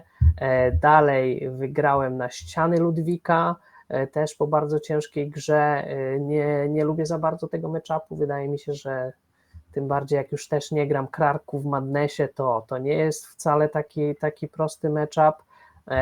Wygrałem dalej na Mono u Terrora Karola, wygrałem na Gardensy i właśnie myśląc, że już mam 5-1, jestem bardzo blisko, trafiłem na Bombaja, który szedł z kolei 4-1-1. Tak. Remisowym I rakietem. właśnie nie mieliśmy nawet dużo czasu, żeby porozmawiać o tej sytuacji naszej. No czuliśmy, że oczywiście nie możemy wziąć remisu, tak, że ani mnie remis nie urządza jako najniższe taje, ani jego, ale co tak naprawdę, kogo urządza zwycięstwo, myśleliśmy, że każdego, że kto wygra, to po prostu wchodzi do tego top 8. Ja byłem właśnie przed 7. rundą na 9. miejscu, on był tam na, nie wiem, 13. może jakoś tak. I zamiast usiąść i pogadać o tym, no zostaliśmy wzięci na streama, więc uznaliśmy, dobra, gramy, kto wygra, to pewnie wejdzie.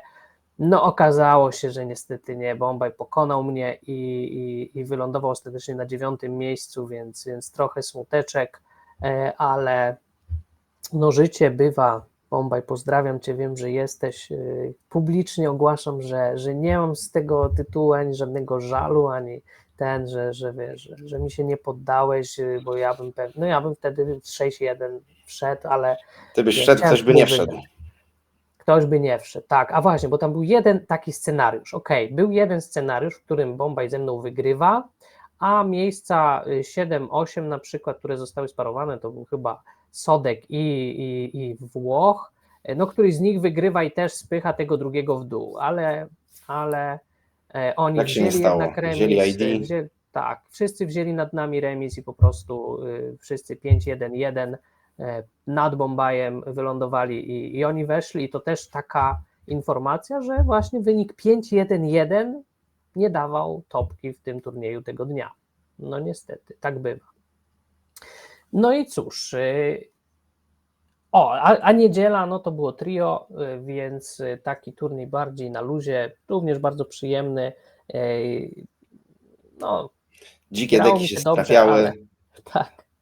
Pozdrawiam Doshiego, który zaskoczył mnie dekiem. Właśnie, nie wiedziałem bardzo długo jakim. Zobaczyłem Islanda, zobaczyłem Loriena, zobaczyłem Plainsa, więc myślałem naprawdę od jakiegoś mono u Terrora przez Famsy. Okazało się, że to było ten Tyrella Stripe combo. Tyrella Stripe combo, dokładnie.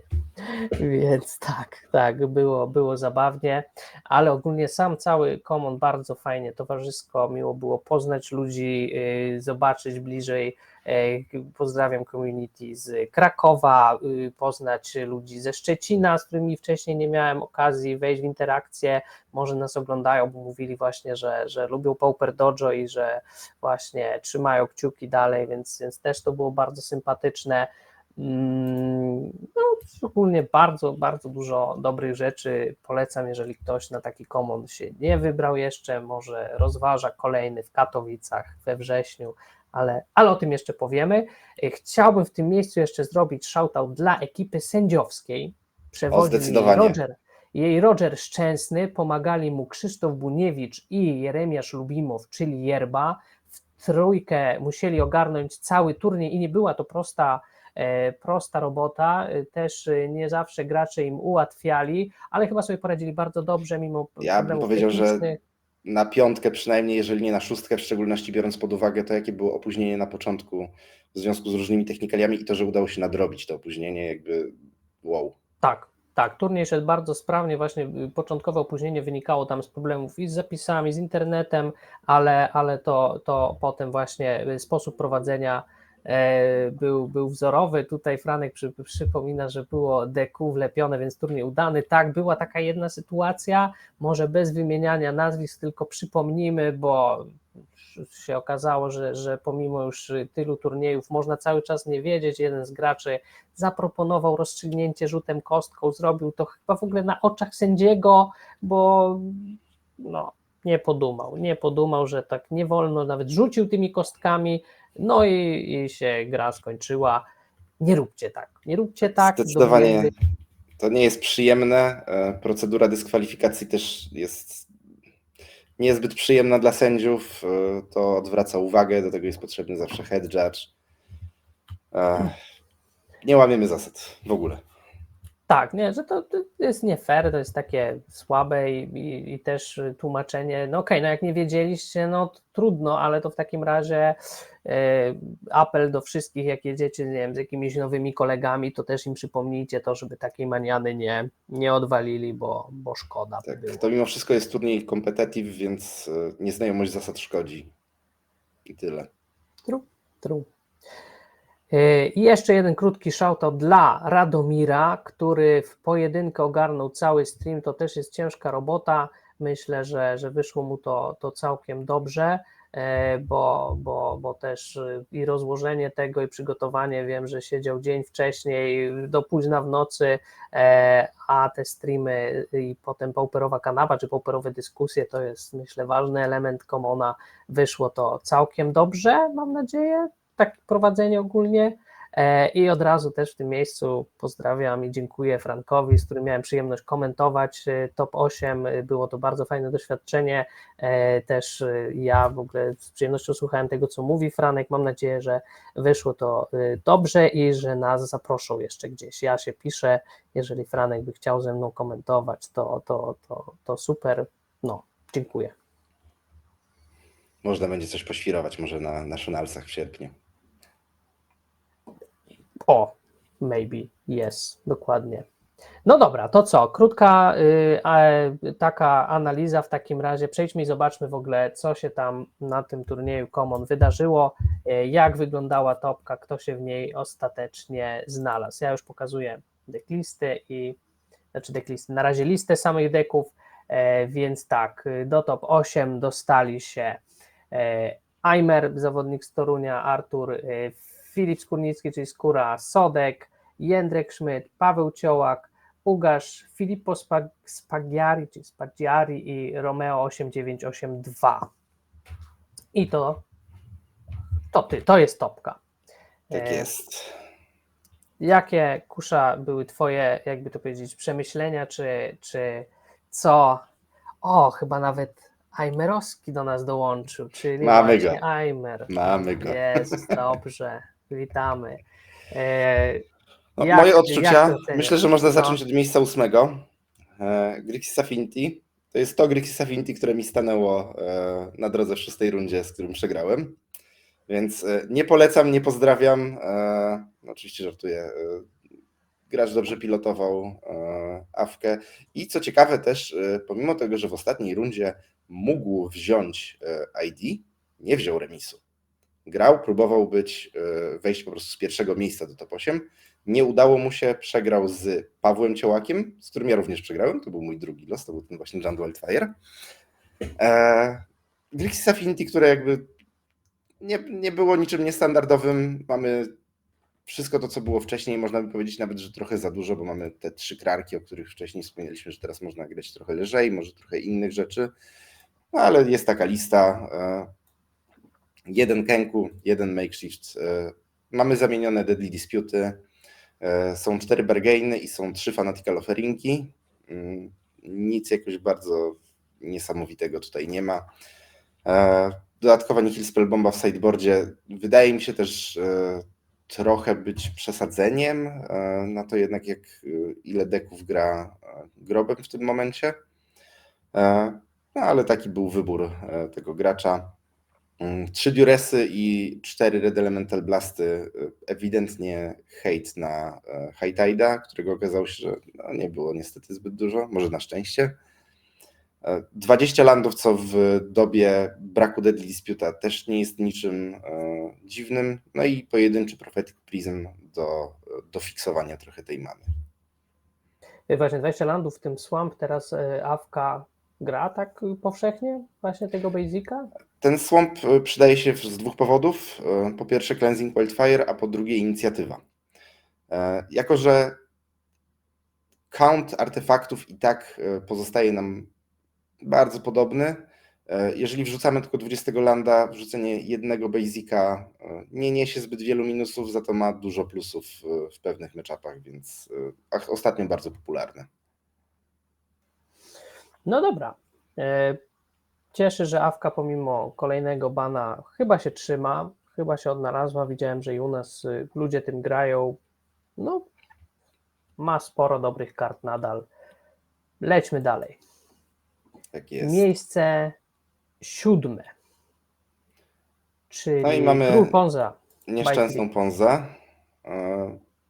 która wygląda dokładnie jak Ponza sprzed MH3, tylko że mamy Kryzalisy. 2 Stone Rain, łącznie 10 sztuk Land Distraction.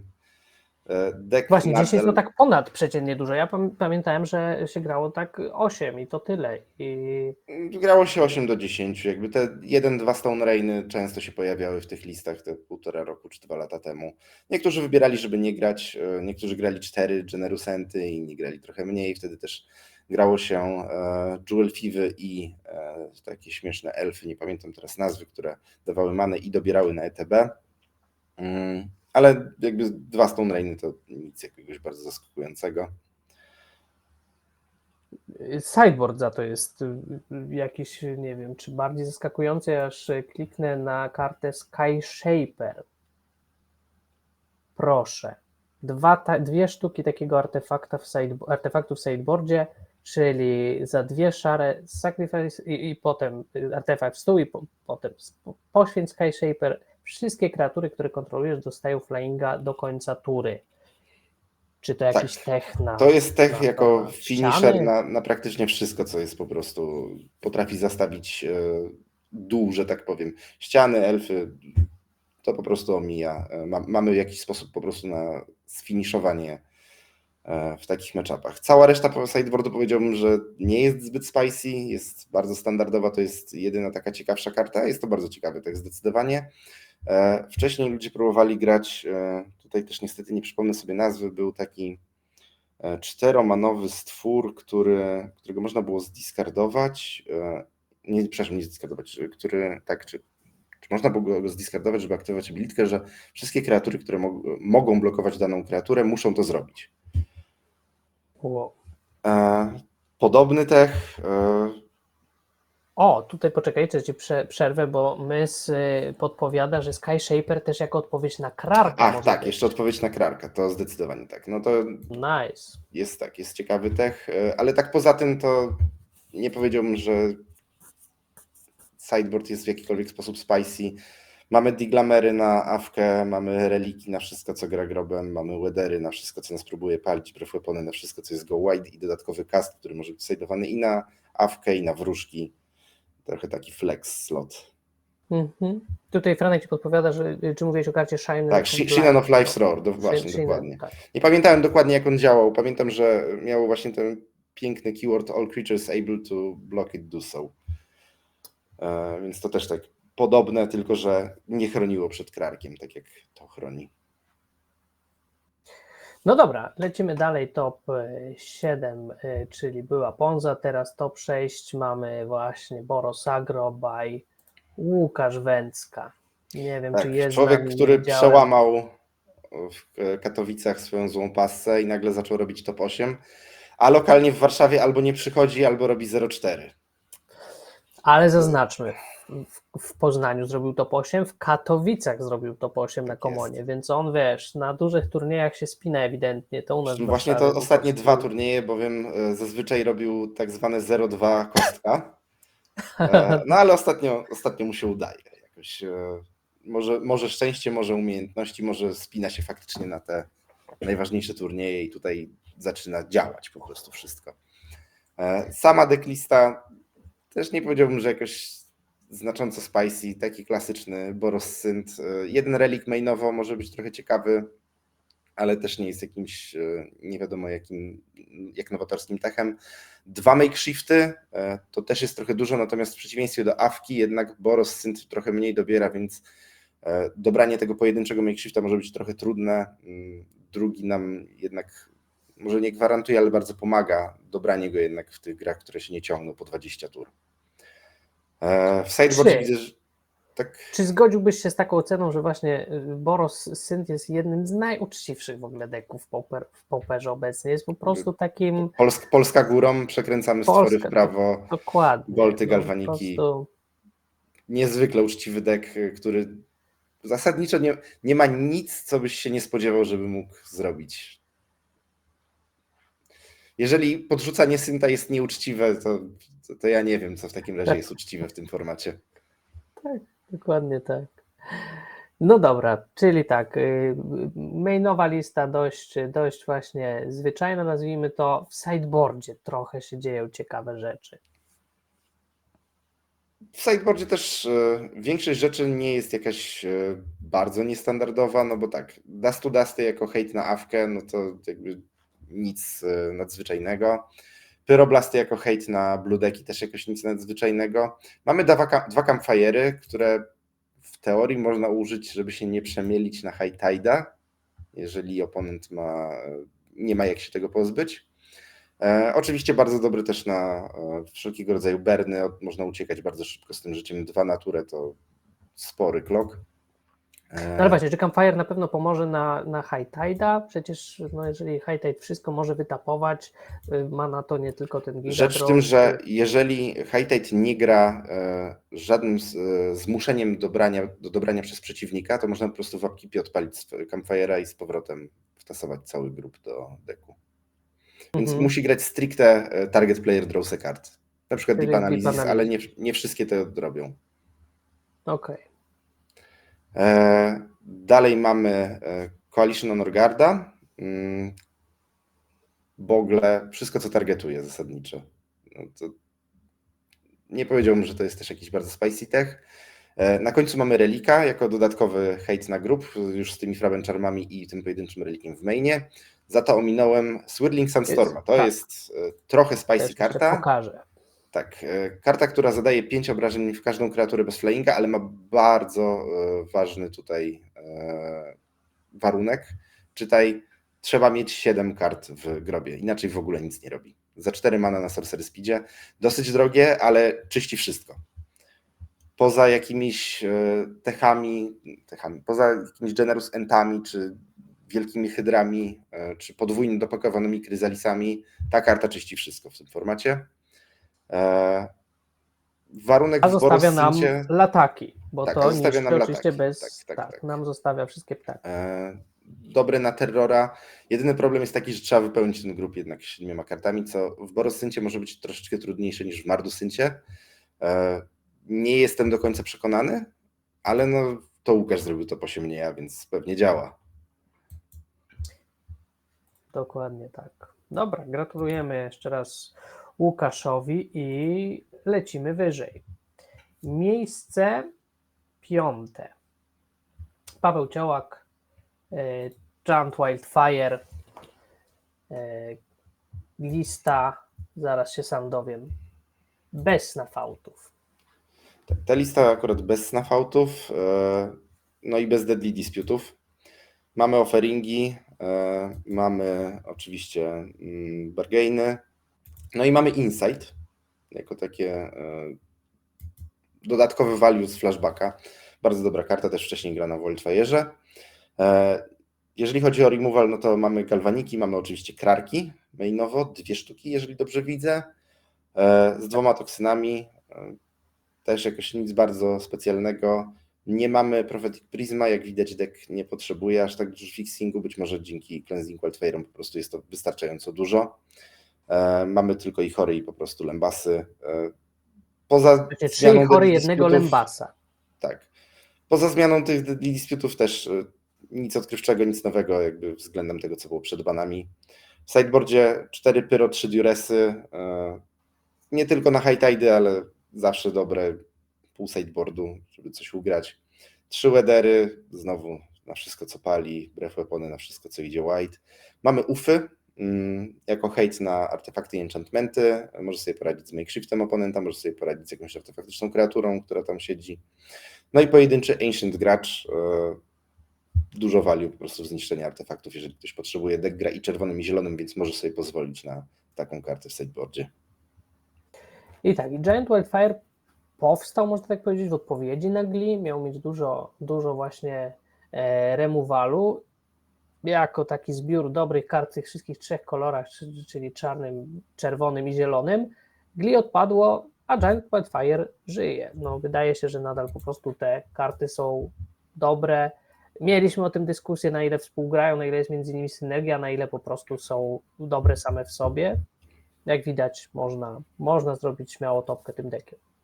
Tak jest.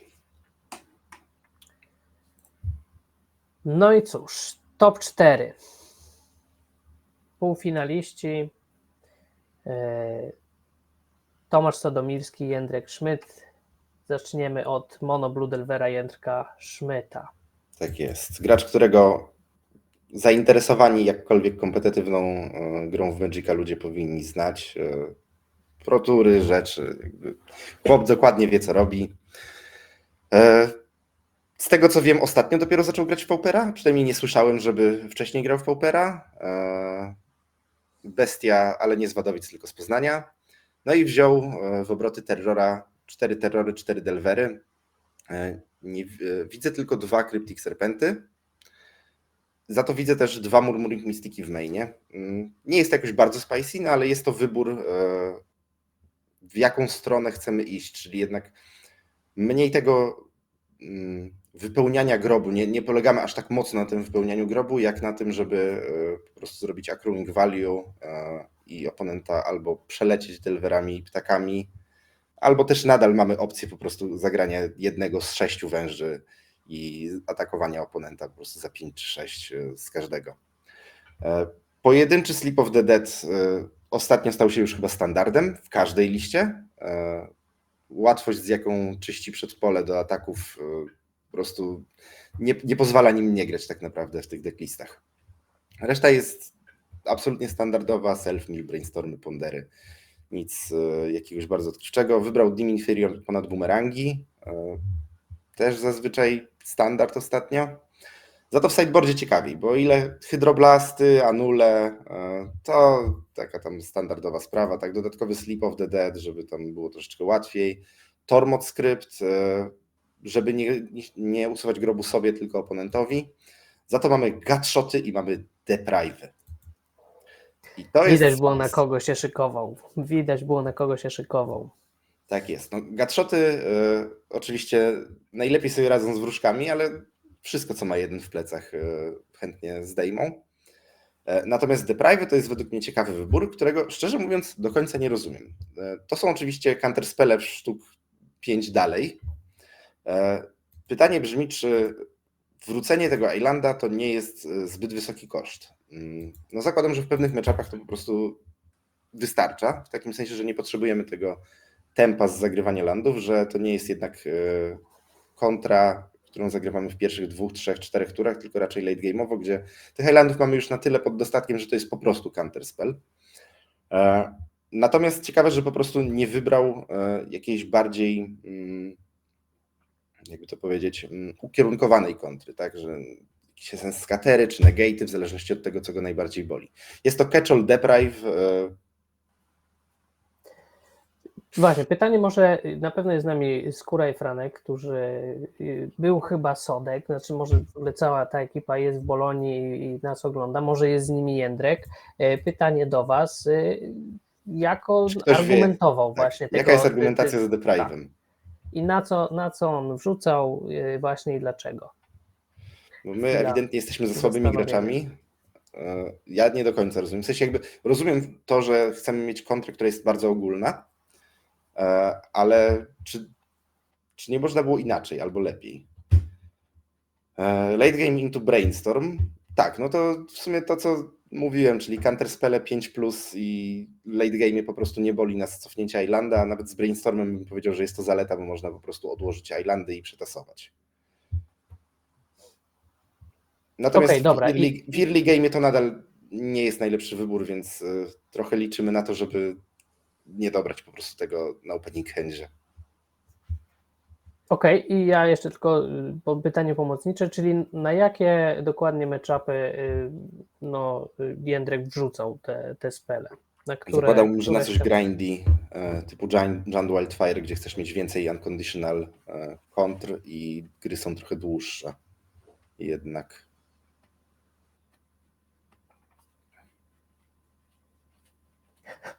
Plus ważny Tormod Skrypt na Sod. Tak. No trzeba targetować swoich. Dobra, combo i midrange. Tak, no combo też jest zdecydowanie tak. Kiedy combo i tak, jeżeli przerwiemy, to mamy dużo czasu, zanim będzie miało ponowną próbę skręcenia się, no to koszt cofnięcia tego Islanda nie wydaje się być przynajmniej aż tak wysoki. No to midrange, tak jak mówiłem, mecze typu Giant Wildfire, gdzie po prostu one są i tak długie. Nie robi to większego znaczenia, albo nawet jest na plus w lejcie w połączeniu z brainstormem i shuffle efektem. No dobra, no bardzo, bardzo ciekawa lista. Gratulujemy zrobienia top 4. Za chwilę pewnie będziemy też mogli ją porównać z listą Aimera, która była inna. Ale jeszcze zanim, no to słynny Jant Tomasza Stodomirskiego, czyli oczywiście Five Land Spy. Tak. O tym deku myślę, że ciężko jest w skrócie opowiedzieć, dlatego przede wszystkim powiem, że jeżeli ktoś nie widział, to zachęcam do obejrzenia Pauper Dojo z Sodkiem, gdzie Sodek dogłębnie po prostu tłumaczy wszystko, co tutaj się dzieje. Bardzo dużo jest po prostu wyborów kart, które no tak naprawdę każdą kartę trzeba by tutaj omówić, więc jedyne co powiemy to, że przede wszystkim gratulacje dla Sodka z pilotowaniem takiego deku. Deck oczywiście ma 5 landów, ale wirtualnie jest ich dużo więcej przez wszelkiego rodzaju szukajki, landgranty, ramble, eldery. Tego jest masa. Deck wygrywa oczywiście przez Balustrade Spy'a. Jedne co ciekawe, jeszcze to mogę dorzucić o tym decku, że deck nie musi wygrać linią wskrzeszenia Lotlef Gianta. Po to mamy Bauble i po to mamy w mainie pojedynczą sztukę Songs of the Damned, żeby można było sobie potem ją cofnąć na bottom biblioteki, która jest pusta i po prostu dobrać. Długo by było mówić, więc szczerze mówiąc naprawdę myślę, że możemy to po prostu skipnąć, a wszystkich zainteresowanych techem odsyłamy do tamtego odcinka do rozsądku. Tak, Sodek pojawił się tydzień przed Commonem, więc tę listę miał już dość mocno pewnie przetestowaną. Nie wiem, czy cokolwiek się zmieniło jeszcze. Tak, zmieniło się tyle, że nie było wtedy jeszcze sagu legalnego, więc nie grał sagu i co zostało dorzucone. Niemiło, że Sodek przeskakujemy, no wiesz, robimy reklamę twojemu odcinkowi, który już ma Tak. ponad 200 obejrzeń na YouTube. Bo moglibyśmy tu siedzieć Myślę, pół że był godziny i omawiać chętnie. tylko i wyłącznie twój deck. Tak. Niech widzowie zajrzą i obejrzą najlepiej cały odcinek, gdzie i Tak, Sagu omawia. Banger zdecydowanie, Troll Smród, więc został wymieniony. Dokładnie tak.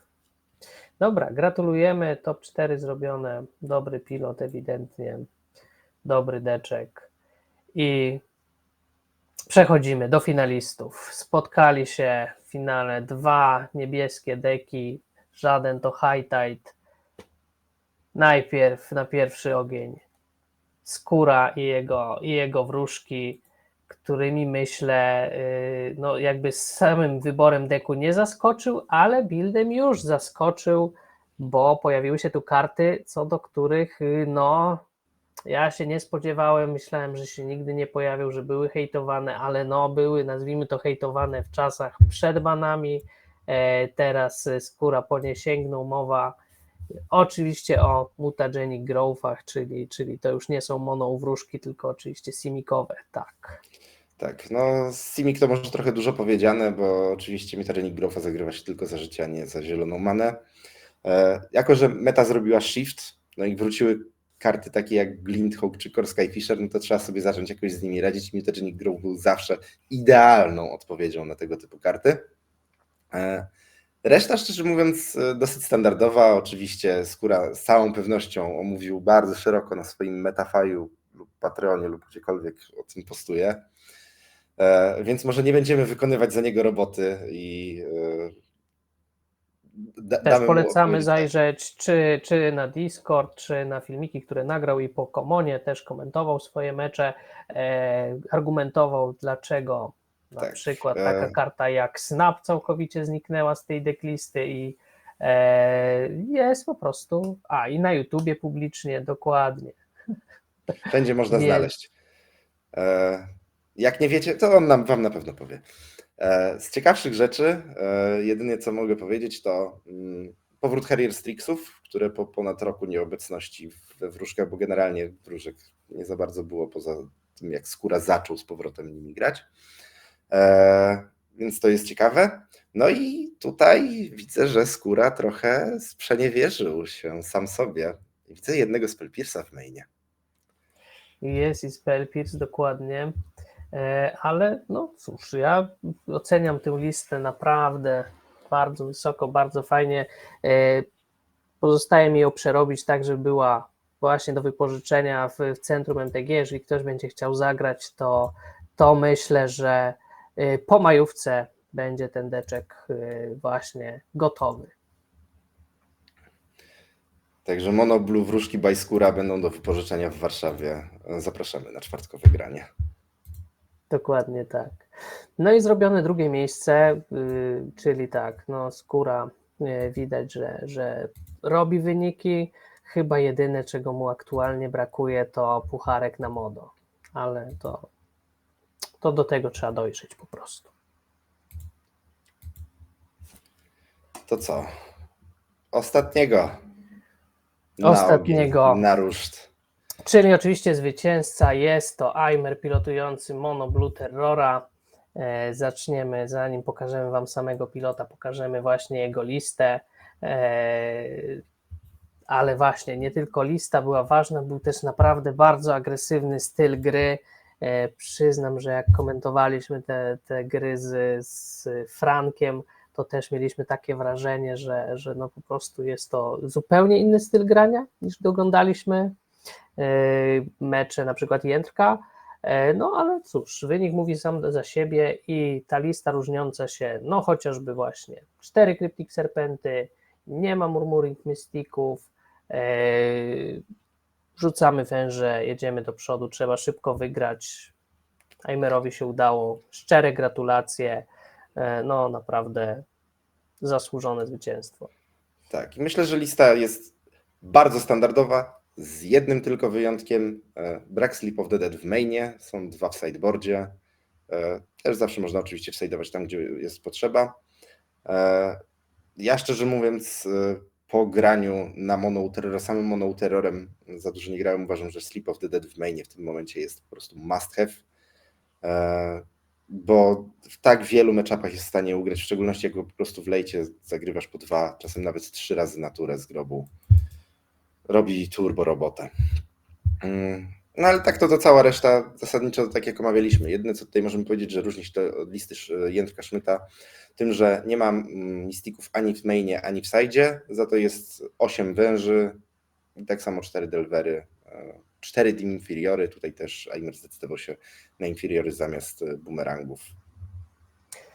Tak się zastanawiam, jeszcze chyba w liście u Jędrka były w mainie Dispele, tutaj widzimy Spell Pierce, też tak. trochę inny wybór, gdzie no właśnie i chyba wybór skóry, żeby do tych Spell Pierce'ów wrócić, wydaje się, że mamy trochę celów, chcemy wyłapać, nie wiem, czy takiej Ponzie na przykład się obronić przed niszczeniem landów, no może być, że sporo rzeczy te Spell Pierce'y złapią.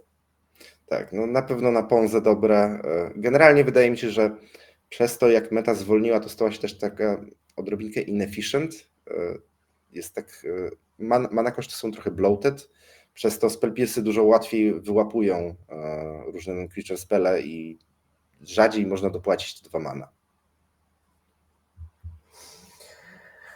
No dobra, słuchajcie, to pokazaliśmy wam deck, ja wam pokażę w takim razie jeszcze samego zwycięzcę, proszę bardzo, tak wygląda Aimer dumnie z matą czempiona, z pucharem, no naprawdę szczere gratulacje i mały spoiler, że Aimer będzie gościem następnego Pauper Dojo. Już tak, tylko nie za tydzień. Tak. Pamiętajcie, tak, za tydzień tak. majówka, za tydzień nas nie ma, idźcie na grilla albo poróbcie coś innego ciekawego, możecie grać w Magica, czemu nie? A za 2 tygodnie Aimer będzie gościem Pauper Dojo, no i zobaczymy jak mu pójdzie. Będzie to trening oczywiście właśnie z Moną Terrora, też tego deczku jeszcze u nas nie było. Tutaj Aimer mówi, może w końcu będzie pierwsze 0,5, tak, też wszyscy Albo czekają pierwsze na ten 5-0. wynik. Ale pierwsze 5-0, dokładnie. Takiego wyniku jeszcze też nikt nie zrobił. Słuchajcie,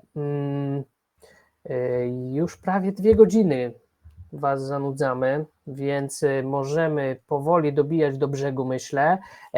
No trzeba powiedzieć jeszcze o tym, co się wydarzyło w niedzielę. Nie będziemy już tak analizować list, nie wiem nawet, czy one gdzieś są wrzucone, no bo oczywiście ten turniej sobotni był na mele, więc się wszędzie te decklisty pojawiły, to był turniej też rangi Super IPT, masa punktów do ogólnoeuropejskiego rankingu pauperowego, czy może światowego, nie wiem. W sumie LPI jest otwarty na ligi z całego świata. Chociaż nie wiem, tak, czy jest jakakolwiek spoza Europy.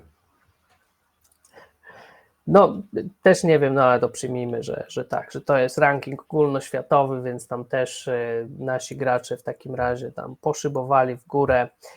Natomiast w niedzielę turniej trio, 16 drużyn, 48 graczy ostatecznie wzięło udział, więc zagraliśmy 4 rundy i top 4. No i właśnie, my graliśmy w trio właśnie z Kuszą i z Ludwikiem, odpadliśmy. Natomiast cóż, może o samym finale od razu, kto tam porządził tego dnia? No, myślę, że tutaj możemy, pomimo tego, że nie wygraliśmy, możemy się pochwalić, że puchar został w Warszawie. Na pewno zaraz pokażę zdjęcie. Tak, dobra, to przeskakuję i pokazuję, w czyje ręce trafił, więc oczywiście są to potężni Tak jest, magowie. Team GMP plus Sodek. Potężni magowie. Gratulacje. Nie do pokonania. W Rzymie trio zgarnęli, w Poznaniu trio zgarnęli. Zobaczymy, gdzie jeszcze kolejne trio zgarną. Nie udało nam się co prawda Przyjedźcie do obronić. Katowic, Przyjedźcie do przyjedźcie do Katowic. Katowic. Nie było was w Katowicach i wiecie, tam wygraliśmy my, ale jak przyjedziecie, to się zmierzymy jeszcze, wierzę w to głęboko. No cóż, panowie grali oczywiście tym samym, czym grali w sobotę, wiem z odcinka GMP, który też was polecam. Jeżeli chcecie więcej posłuchać o tym, jak właśnie szło Frankowi, Skórze na samym Komonie i w sobotę i w niedzielę, to posłuchajcie ich ostatniego odcinka. Tam w niedzielę chyba jakaś drobna zmiana była, tylko że musiał Sodek wymienić Pyro na Red Elemental Blasty albo odwrotnie, a tak to grali dokładnie tym samym, czyli Skóra wróżkami, Franek Mardu, Sodek Fiveland Spyem, no i co? No i wygrali, no dobrzy są, kurczę, umieją w tę grę trochę. Trzeba się będzie podszkolić na następne trio. I co? I trzeba będzie odebrać z powrotem tytuł. Przynajmniej katowicki Dokładnie. obronić. Dokładnie. Z dumą i radością powiem tak, że każdy z tych trzech zawodników był już gościem prowadzącym Pauper Dojo, nawet nie raz, bo byli w ważnym odcinku, w którym sobie porozmawialiśmy o Pauperze. Szczerze zachęcam, jest i na YouTubie, i na Spotify'u i mam nadzieję, że będą jeszcze. Wstępnie i z Frankiem i Skórą jesteśmy umówieni na 16 maja, czyli z kolei za 3 tygodnie. To będzie showdown i pojedynek po prostu dwóch przyjaciół. Zobaczymy jeszcze, jak ten odcinek poprowadzimy. No i cóż, a Sodek myślę, że zawsze ma otwarte drzwi, też jakieś jeszcze odcinki, wierzę, zaplanujemy. Tutaj Franek mówi, że ważne, że właśnie puchar został, czy tytuł został w Polsce, bo w finale pokonali drużynę z Czech. Tak, to słuszna uwaga. Jest. No dobra, czy zaraz ja spojrzę jeszcze w swoje notatki, czy coś jeszcze. Tak jest. Jakieś turnieje zbliżające się. Coś Tak, tam okej. powoli. Ogłoszenia, bo tak, mamy chwilę przerwy, jeśli chodzi o duże turnieje pauperowe, ale jeżeli jesteście głodni gry nie tylko w waszych lokalnych sklepach, to w maju będą, przynajmniej te, o których my wiemy, 2 turnieje zagraniczne.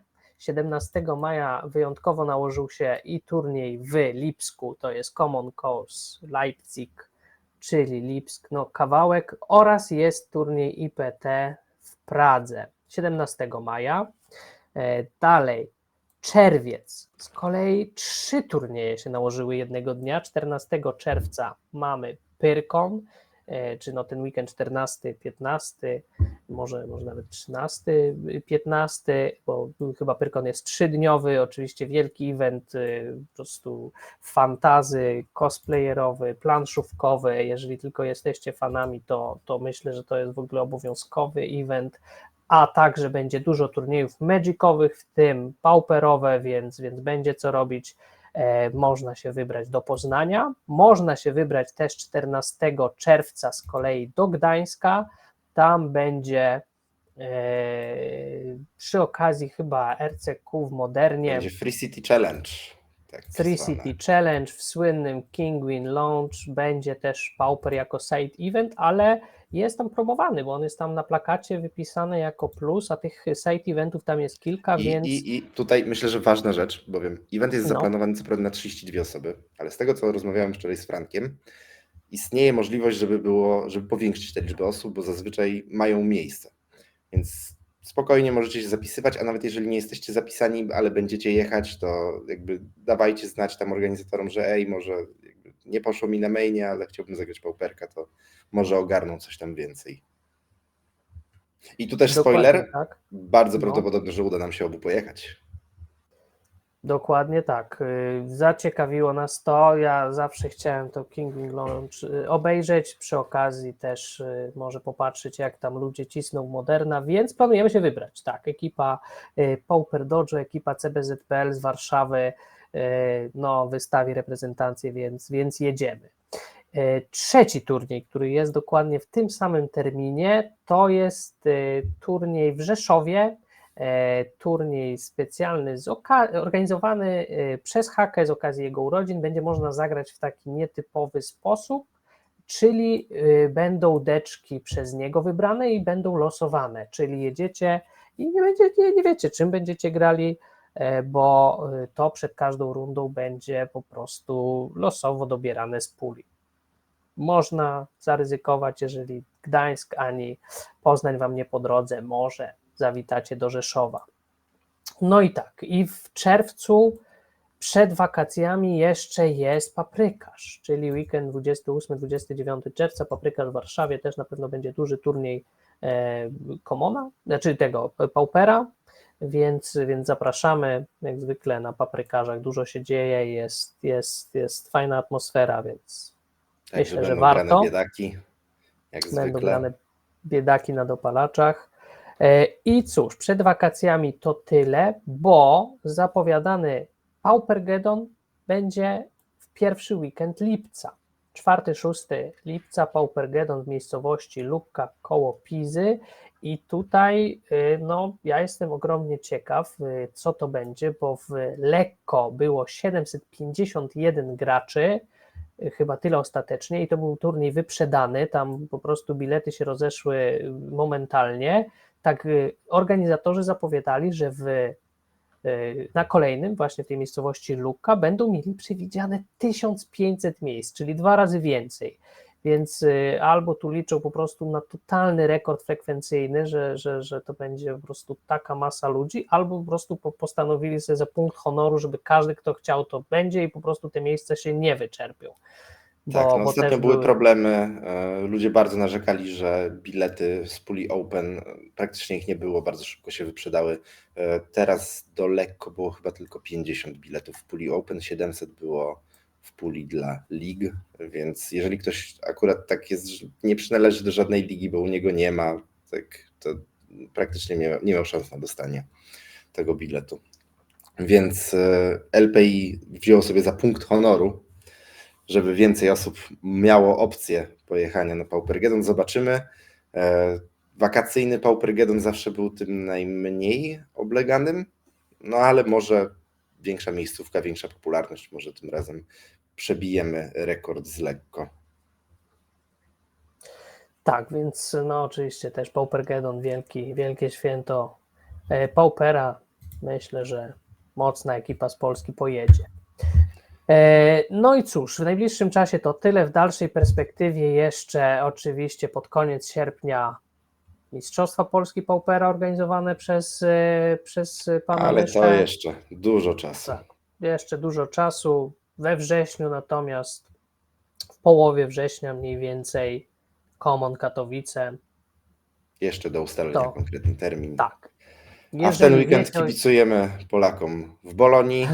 Pamiętajcie, RC, Sodek ma otwarte drzwi, jak pisze, Sodek jest w Bolonii, więc jak ktoś wie, gdzie mieszka, to wiecie, co robić.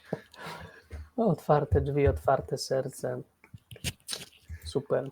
Dobra.